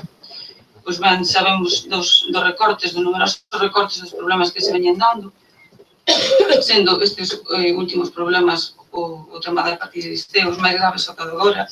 E o que non podemos consentir é que se chegue ao punto de que, por querer levar a cabo un plan de aforro e racionalización do gasto, tratando de cumplir co déficit, pois se deixe morrer a xente. O que sí non se pode negar a realidade, señora Pouso, é que, como ben sabe, usted a experiencia que ten no ámbito, sobre todo no ámbito tan delicado como a sanidade, onde está en xogo a vida e o sufrimento das persoas. O que me gustaría que, por favor, non nos diga que gracias ao seu partido se mantén a sanidade pública, cando foron precisamente vostedes que nos quebrantaron o sistema de saúde instaurado fai hoxe, precisamente 30 anos, establecendo copagos e sometendo a sanidade ao cumprimento do déficit cando se rescataban os bancos. O tema é que aquí, para que nos entendamos, non é que as empresas privadas se enriquezan, sino que se garantice a sanidade pública universal e de acceso gratuito para todos. Porque, pois ben, aquí o que prevalece é protexer a vida das persoas ante todo e ante todos. Sin máis nada, manternos no noso solicito. Gracias. Eu iba a someter directamente a súa consideración se aceptaba a emenda, pero, bueno, hai algunhas cousas que non podemos deixar pasar por alto. Copago na sanidade española. Bueno, usted o dirá, pero eu non vexo. De todas formas, decirle unha cousa, mire, a nós tocounos vivir na época esta das vacas flacas. Vostedes viviron na época da abundancia aquí en Galicia. Nos seus 4 anos de abundancia, ningún solo centro de saúde, ningún solo centro de saúde, ningún hospital. Claro, decirnos a nós que chegamos nas vacas flacas, e se inaugurou de Vigo, Tanco de Pontevedra, xa se reformou o Canalejo, se puxo en funcionamento de Lugo, se fixeron máis de 30 novos centros de saúde, estánse reformando os centros de saúde, se está aumentando o catálogo, claro, usted lle chamará recorte, pero hai que vivir co que se ten. E dentro do que se ten hoxe en día podemos presumir de unha atención pública que xa quixeran as maiorías dos países do mundo, os que son moitísimos máis ricos que nós. E iso non se debe ao Partido Socialista, nin se debe a Ciudadanos, nin se debe ao Bloque, nin se debe ao PP. Se debe a un país que cree na súa sanidade pública con diferentes formas igual de xestión, de non deixala quebrar. Porque está claro que se o país iba como iba indo, quebraba a sanidade pública, como a educación pública, como a axuda pública, con todo o que fora público. E, polo tanto, o que se fixo foi salvar precisamente ese sistema. Os genéricos, con outras moitas cousas. E o da hepatitis B, bueno, eu creo que non merece moita contestación. É que o tempo dará e quitará razóns, pero sabe vostede que, aparte de que non entraba no seu momento no catálogo de prescripcións comunes ás autonomías, pois as autonomías que vostedes gobernaron non fixeron nada distinto do que fixo a Xunta de Galicia. Por lo tanto, non acusemos de cuestións que están ao margen precisamente do que é a xestión da sanidade pública. Dito eso, o que lle propuxo a señora Pouso, posto que o decreto ten outras cousas diferentes a que vostede practica, é cambiar a palabra de derogar por modificar, é procurar o máximo consenso das forzas políticas parlamentarias, comunidades autónomas e seguir tal como vostede propuxo. Entonces, non é o mismo procurar o máximo consenso que co máximo de forzas, que tamén pode ser. Poden darse as dúas cuestións. Entonces, vostede dirá se acepta a emenda, se non pasamos a votar directamente a súa. Modificar o Real Decreto de Lei 2012 para restablecer a universalidade da cobertura do Sistema Nacional de Salud e procurando o máximo consenso das forzas políticas parlamentarias e comunidades autónomas, reformar, etc. Igual solo que se cambiaría a modificar e buscar o máximo consenso das forzas que non é exactamente o que vostede pon.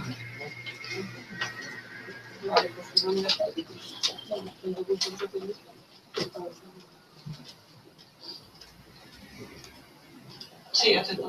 Bueno, pues entonces con esa modificación sometémosla a todos los grupos, votos a favor da proposta. Abstencións, queda aprobado por 18 votos a favor con 3 abstencións. A última das proposicións do señor Vilas, interesando melloras no barrio de Churriana. Ten a parte. Moitas gracias. O barrio de Churriana, situado en pleno centro urbano de Ribeira, é un dos cascos máis antigos da cidade. Adolece dunha falta de accesibilidade constatable debido á ubicación dun muro de mampostería no medio da vía que dificulta o acceso ás vivendas construídas pola parte de atrás. Nos casos de enfermidade grave ou incendio non se pode acceder nin servicio de ambulancia nin de emergencias, debido ás dificultades para suministrar enseres básicos, móveis, electrodomésticos, materiales de obra para reformas, etc. Son máis que evidentes.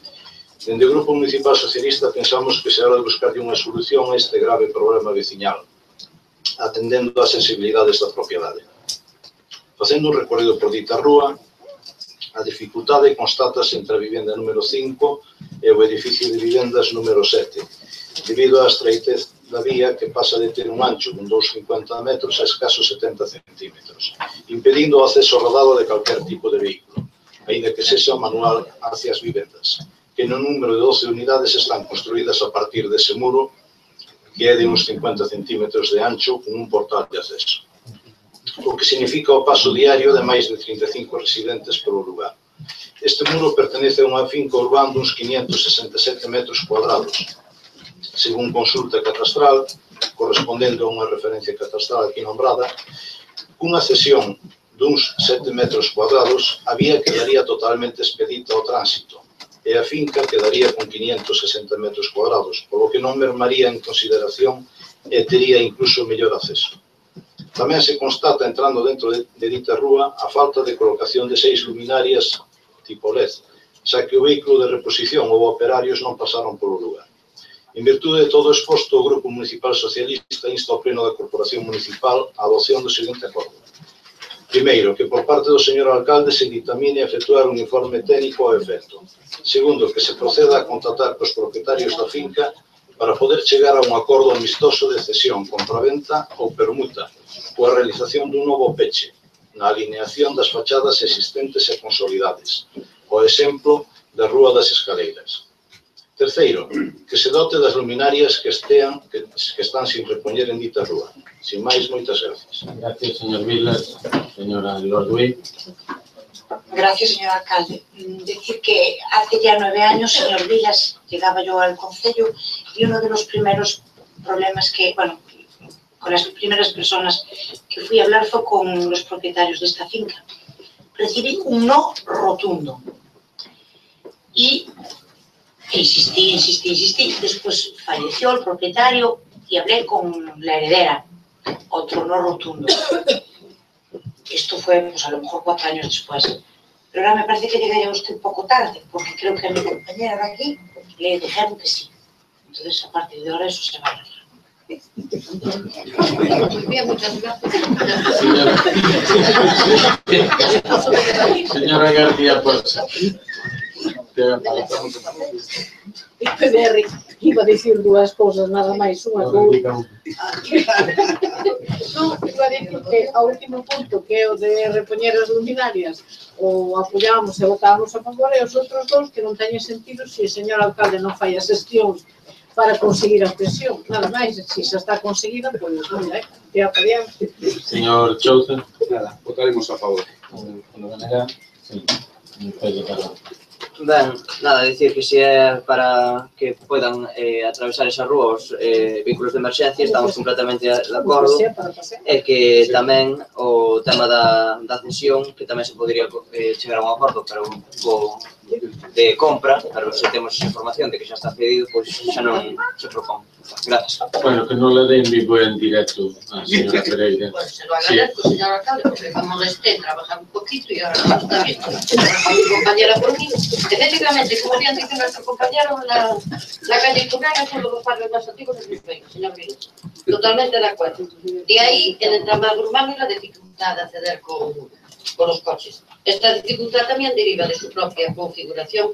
Yo de verdad que le agradezco muchísimo el interés que pone usted por estos vecinos. Interés que hasta ahora ya tuvimos también nosotros. No ahora, sino cuando se hizo ya la obra, aquella famosa obra de remodelación que se arreglaron las pluviales, las fecales, el empedrado. Ya ahí en su momento, con doña Lola Ruiz, sí, ya se presentó atención a esa obra.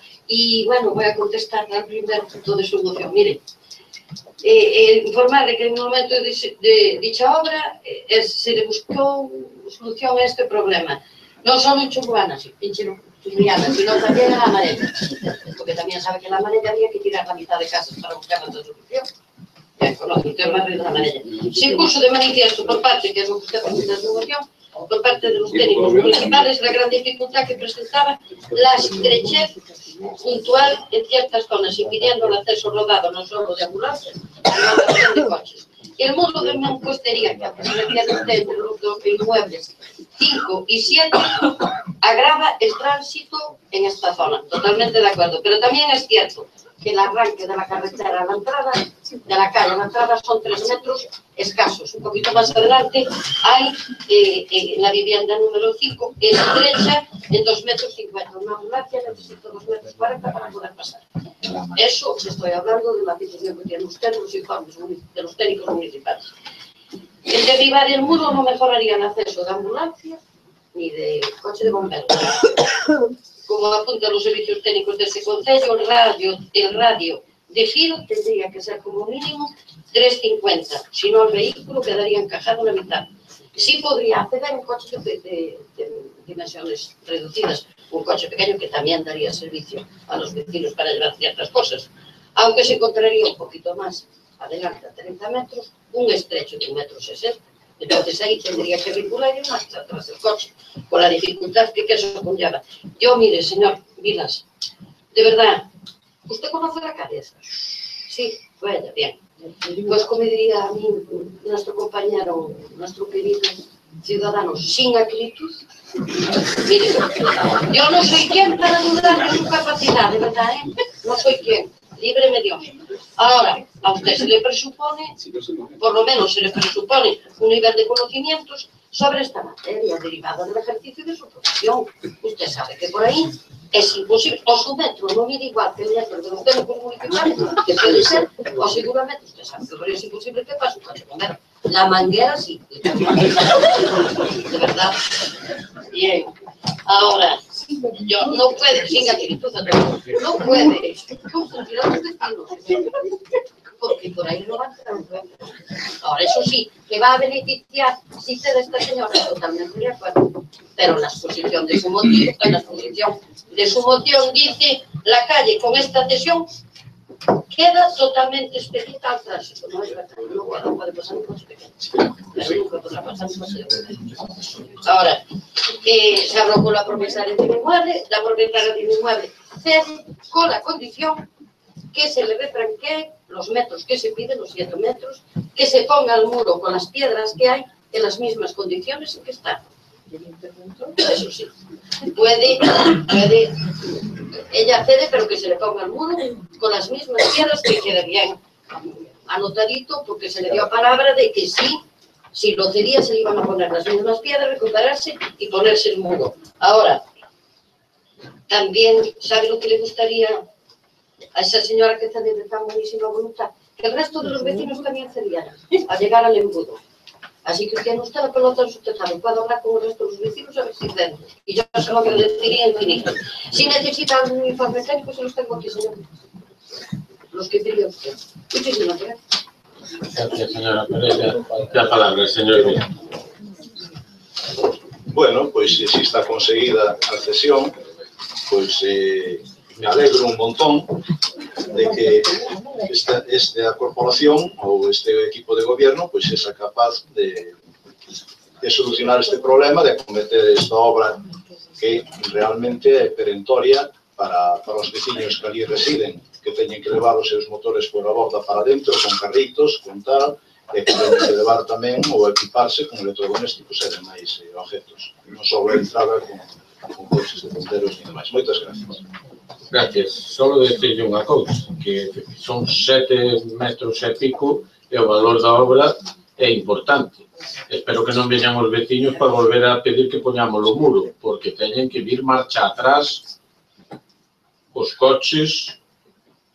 Primeiro, o radio que dixo de curva é 90 grados cunha estreitez importante, que fai que furgonetas e camións de bombeiros non entren, pero despois non teñen onde tirar, co cual van a ter que vir por ese mismo sitio marcha atrás. Espero que agora, como os conches levan cámara panorámica, que a teñan todos e que a apliquen, porque os sitios son os que son. De todas formas, como dixo a señora Lorduixa, se levaba anos intentando, porque é unha mellora para eses veciños a hora de, non tanto do tráfico como outras comodidades a hora de transportar calquer tipo de mercancía pesada.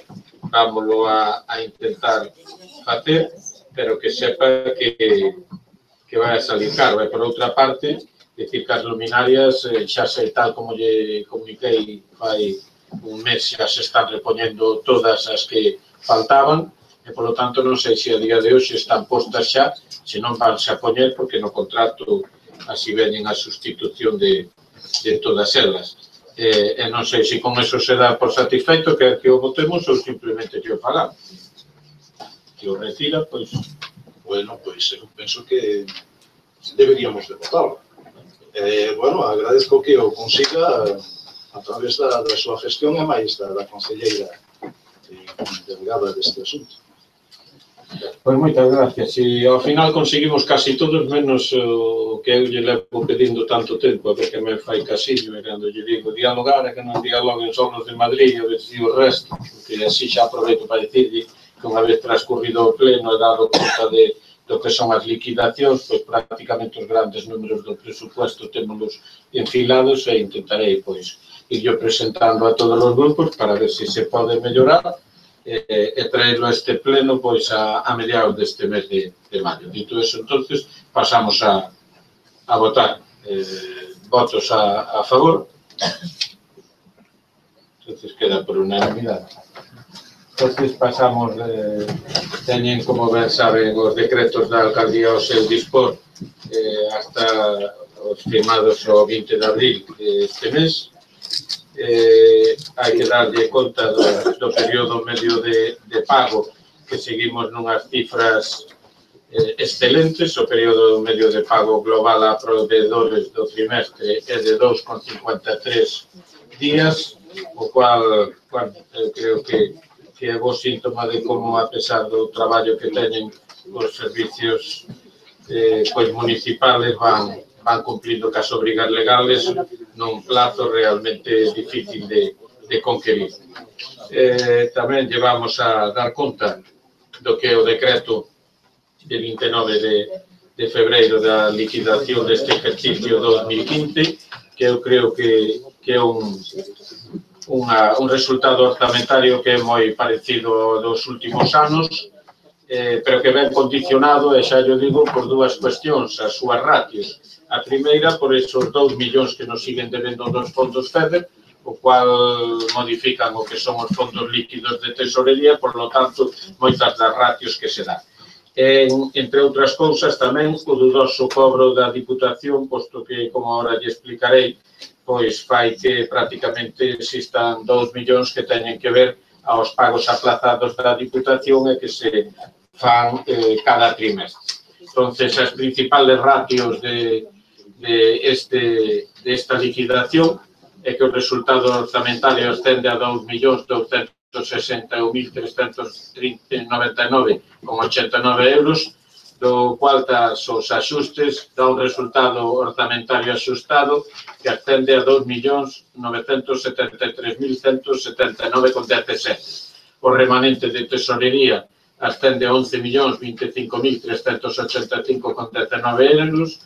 O remanente de tesorería, os gastos para gastos xerais, unha vez descontado o declarado a priori como dubidoso cobro, máis a financiación aceptada, ascende a prácticamente 2 millóns, en concreto 1.997.608,04 euros, é o que lle decía, non? Resaltar que os dereitos pendientes de cobro a 31 de diciembre se incrementan 1 millón de euros, pero en este caso, polos datos suministrados polos padróns que emite a Diputación, que se liquidan durante o exercicio de 2016, que é o que provoca un incremento en estos pendentes de cobro, posto que o que é o cobro en voluntaria pois sigue por niveles por encima do 90%. Dicirlle unha cuestión, eu creo que dunha vez por todas temos que depurar, como nos aconsellan os servicios municipales, aqueles incobrables que levan 20 anos e que están distorsionando que son os números do Concello. A iso os vou emplazar en futuras datas porque creo que non ten sentido seguir na contabilidade municipal con deudas incobrables de máis de 20 anos sin que se faga unha depuración axeitada, porque se pode levar a que o ciudadano pense que aquí non se está cobrando cando, volvo a repetir, pois prácticamente o que é a voluntaria supera niveles do 90-92% e a ejecutiva tamén vene facendo unha importante labor. Pasamos logo ao que son as mocións. Hai unha de urxencia, as mocións de urxencia. Hai unha moción presentada polo que é Cidadáns. Antes de pasar á moción hai que ditaminar a urxencia. Eu si que informo como está o tema, por si decide retirala, se dá por satisfeita, sin que se vote a urxencia. Vamos a ver, por aclararle a todos os presentes, a todos os concellais, que supoño que teñen conocimiento, o que pide a señora Rión Díaz que se inste ao goberno deste Concello a que nun breve plazo de tempo que consideramos que non debería sobrepasar del presente año, vou a lerlo tal como lo escribiu en castellano, busque la localización correcta para acometer esta obra que, obvia decir, debe contar con la mayor accesibilidad posible y ultime todos los detalles para dar comienza su construcción. Se está refiriendo a lo que es la terminal de autobuses. Bueno, decir que no que é o entramado urbano, pois a Porto se lle propuxeron varias alternativas. Digamos que as dúas máis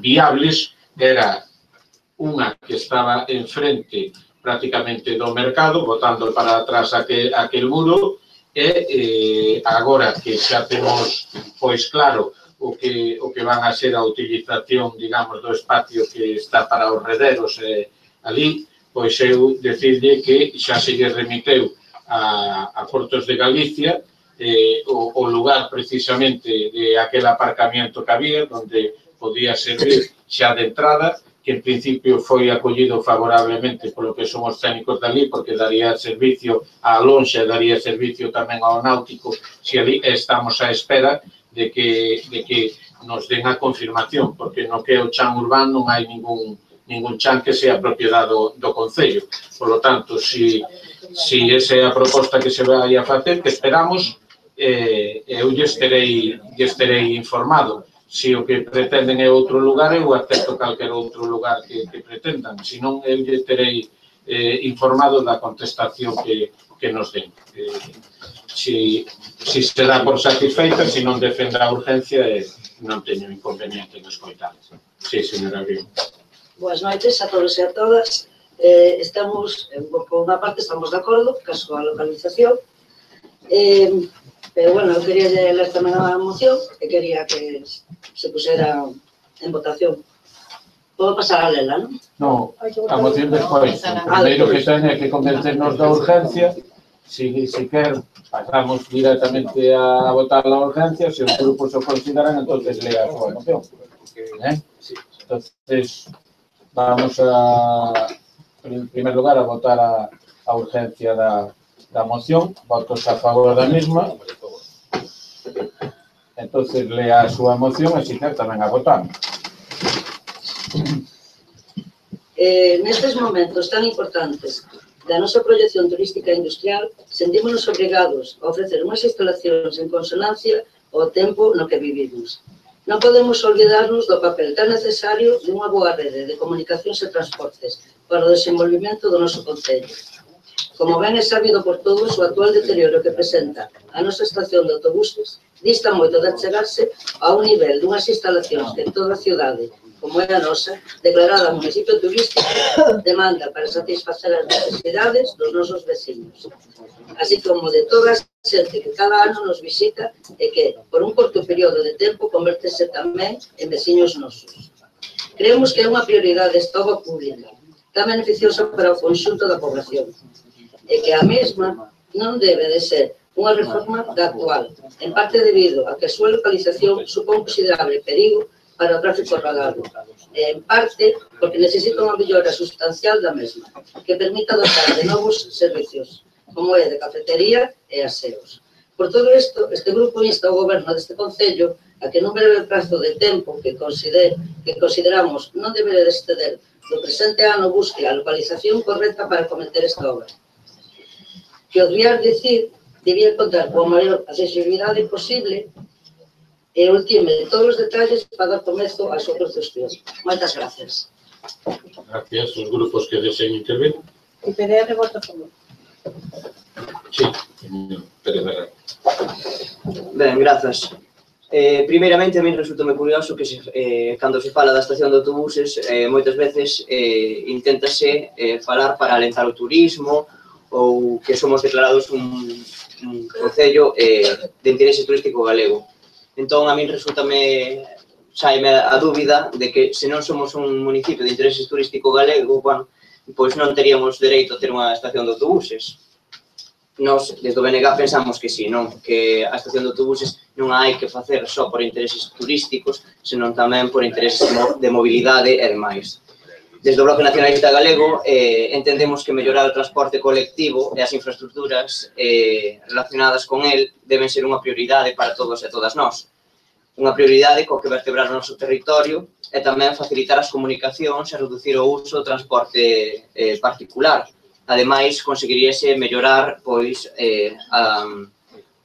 o uso de estacionamentos, que tamén pois a veces é escaso, non? Esta maneira de planificación, ou mellor dito, da falta de planificación da cidade, é unha mostra de como o Partido Popular, ao noso entender, pois leva gobernando máis de 2 décadas sen unha boa planificación. O seu modelo é ampliar a cidade sen dotala duns servizos públicos e unhas infraestructuras públicas acordes ao nivel de poboación que temos, non? Para facer un pouquiño de memoria, xa na época do noso ben querido compañeiro e voceiro Plácido Betanzos, xa se reivindicaba a construción dunha estación de autobuses para Ribeira. Actualmente, Ribeira non conta cunha estación de autobuses adecuada, conta cun apeadeiro que medianamente pode servir de estación de autobuses, non? Pois ben, desde o BNG volvemos a mostrar a nosa predisposición e atender a nosa man ao equipo de goberno para que se construa dunha vez a estación de autobuses. Recollemos esas palabras que mencionaba o señor alcalde varias veces en varios plenos de que estaría disposto a aceptar a axuda de calquera grupo. Pois, señor alcalde, nós temos o noso compromiso de axudarlle a facer unha estación de autobuses se así o considera oportuno ter a nosa axuda para que iso se materialice, non?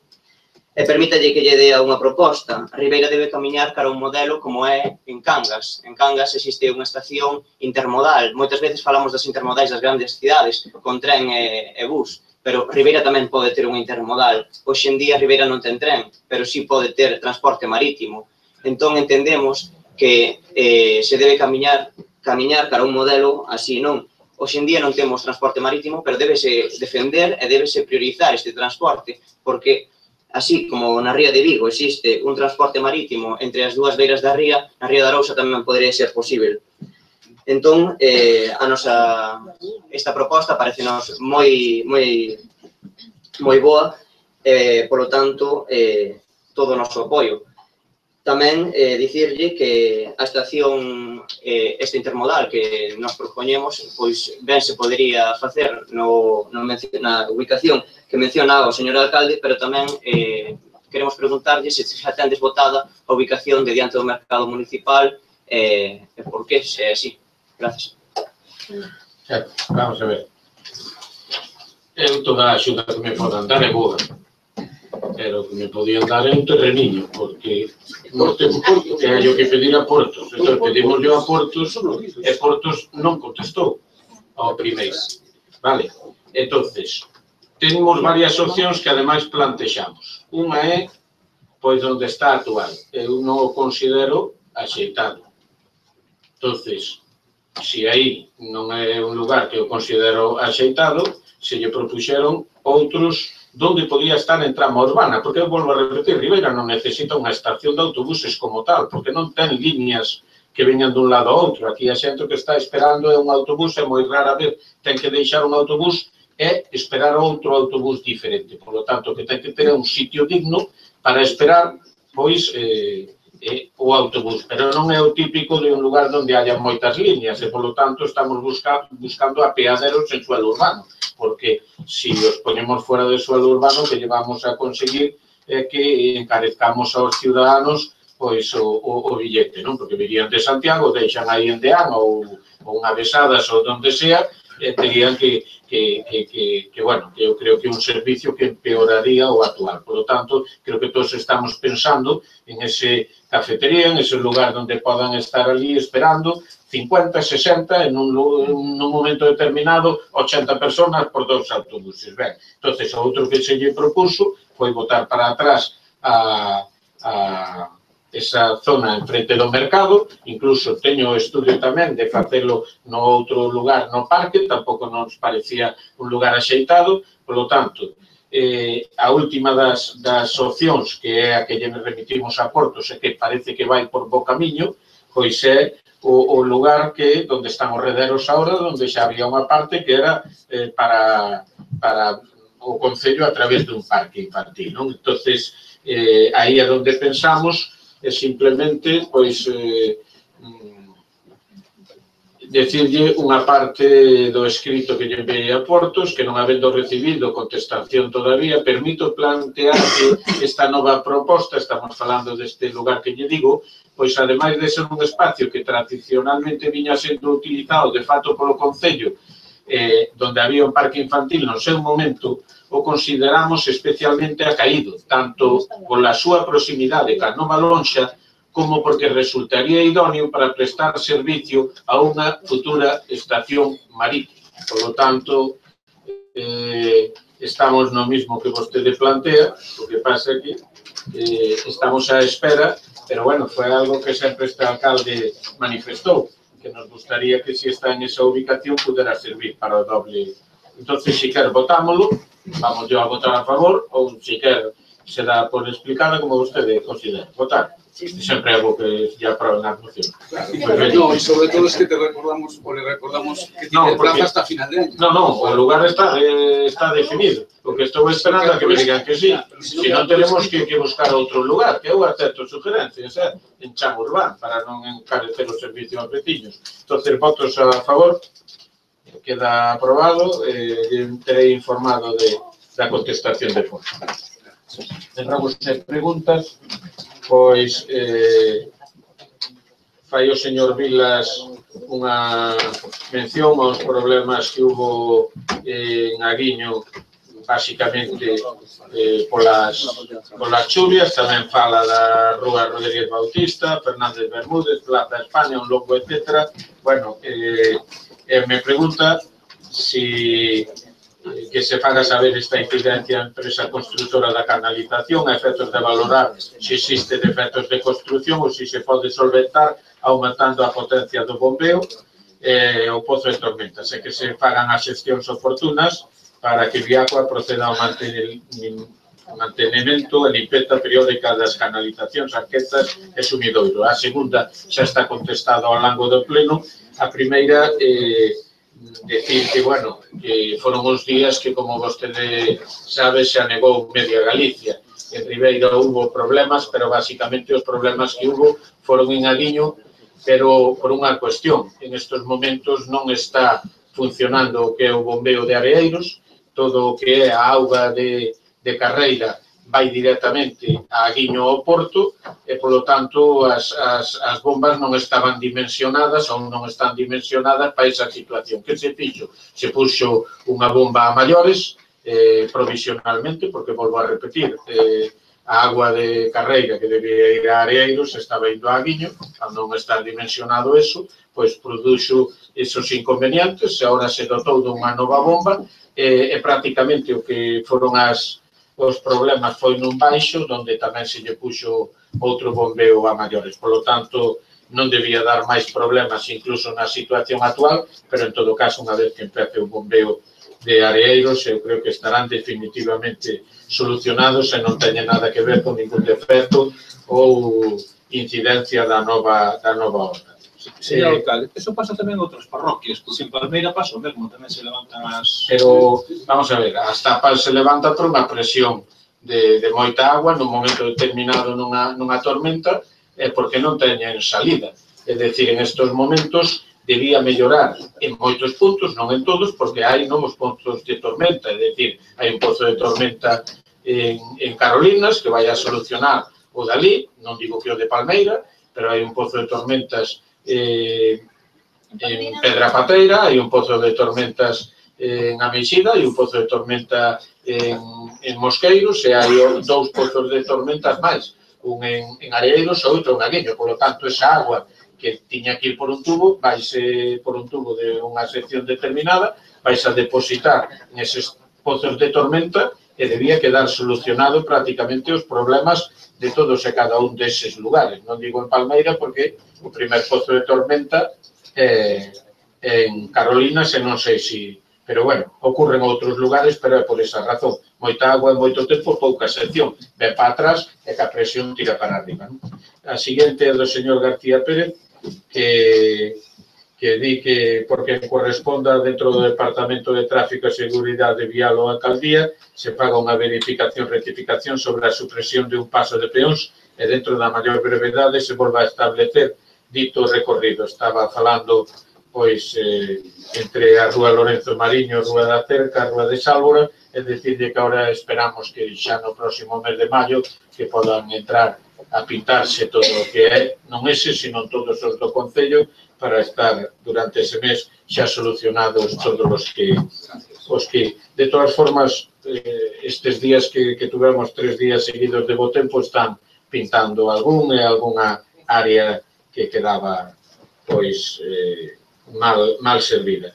Tamén me pide o señor García que pola empresa concesionaria se efectúe regularmente a limpeza do barrio do Cochón, situada dentro do casco urbano de Ribeira, e aí dicir que o único que podemos facer é que se cumpla o contrato, está no contrato que está. Sí, sabe, señor alcalde, que se fixo aí unha obra que se adecentou eso moi ben, fai 6 ou 8 meses, un ano aproximadamente, e entonces, claro, a xente ve por a calle e protesta de por que a nós non nos fan unha limpieza máis ou menos, xa non digo diaria, pero regular, non?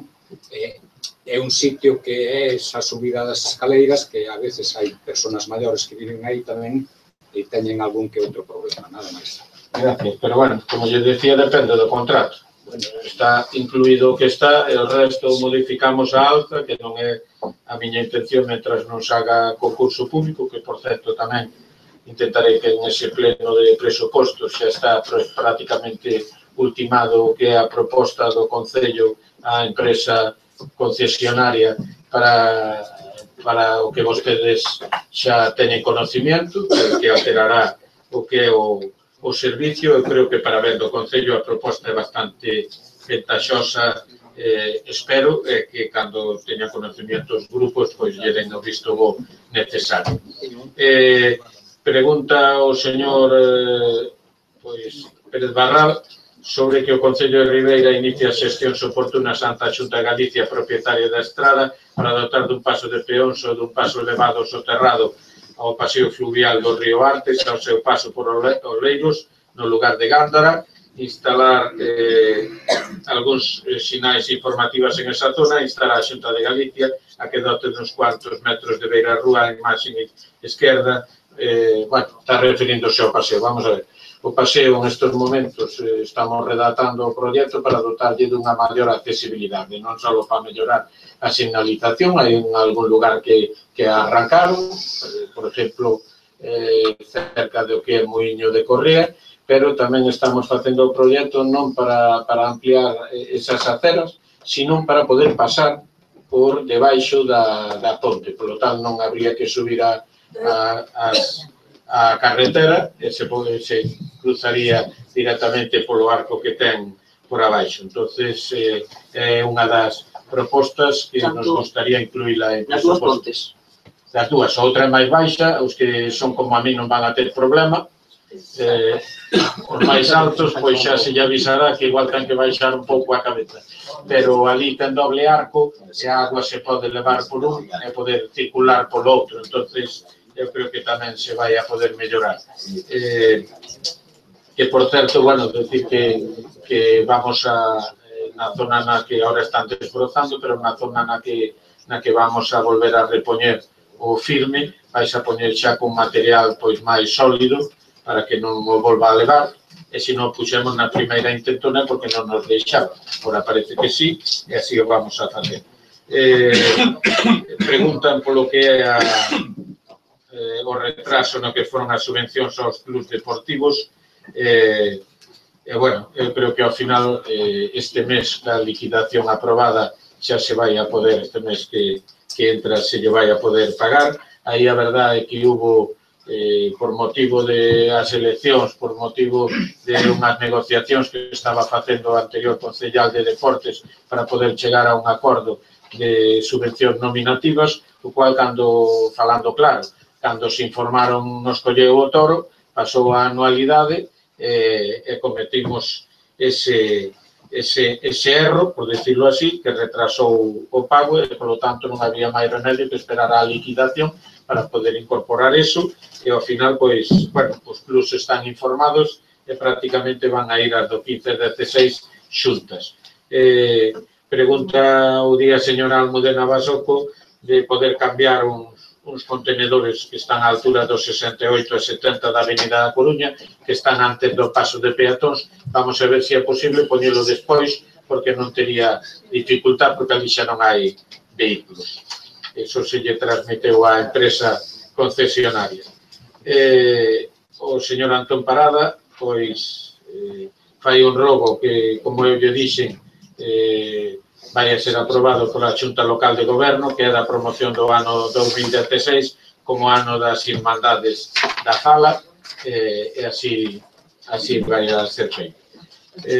A señora García Pose fala porque hai unha factura de 93,50 euros, di que o tema non é importe por honorarios médicos por un accidente en patinaxe, porque se non ten ningún tipo de seguro. Bueno, simplemente decirle que o seguro a mutualidade era bastante máis caro que a matrícula, entonces se lle fai constar na matrícula e conocimiento de todos que a primeira consulta é a que paga o Concello, e o resto pois tense que facer cargo o usuario. Por lo tanto, a primeira consulta de algunha das actividades que temos, natación escolar ou esta, bueno, outro cubre o seguro escolar, pero algún tipo de cursillo de natación e patinaje, o Concello único que se compromete é a primeira consulta, porque senón, ao final, é máis gravoso que o honorario que o que hai.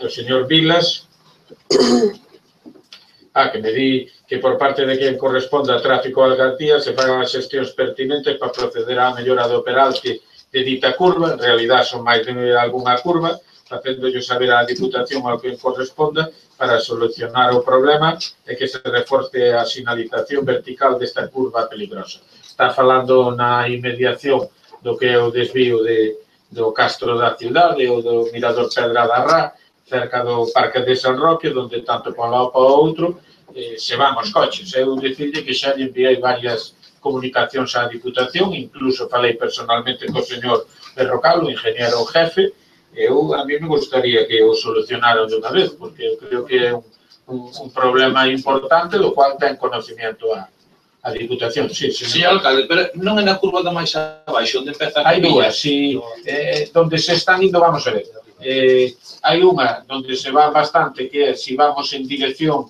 digamos, de carreira hacia a rotonda de Xarás, tanto despois da capela de San Roque.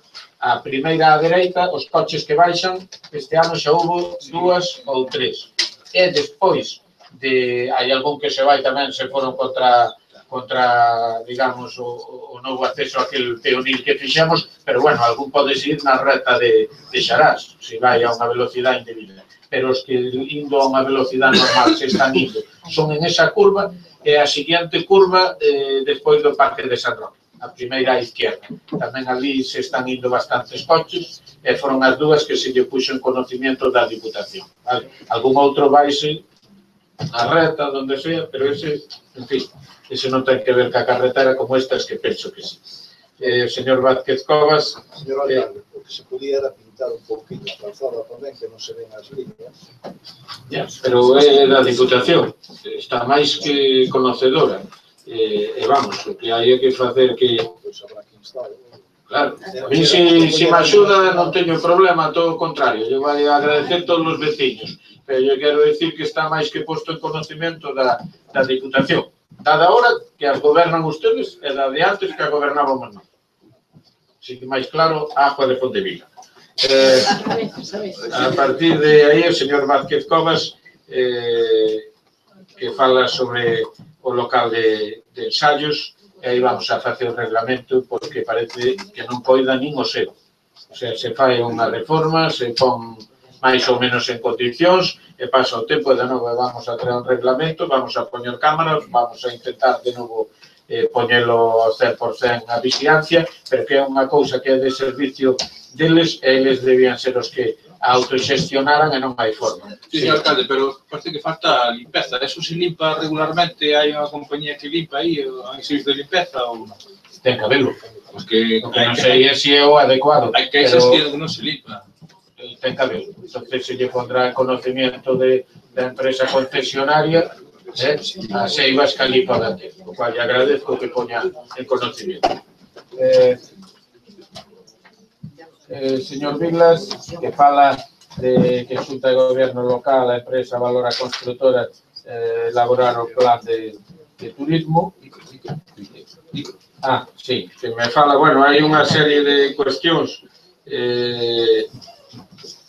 que non sei se o pon aquí ou que no seu momento eu leí, decir que esta empresa é unha empresa que foi unha empresa das boas de Galicia, que é a que incluso fixo toda para as xuntas da promoción do camiño e que o ganou nun procedimento negociado onde se fixo un pliego, non é que se lle dera por contrato menor a isto, sino co pliego correspondiente.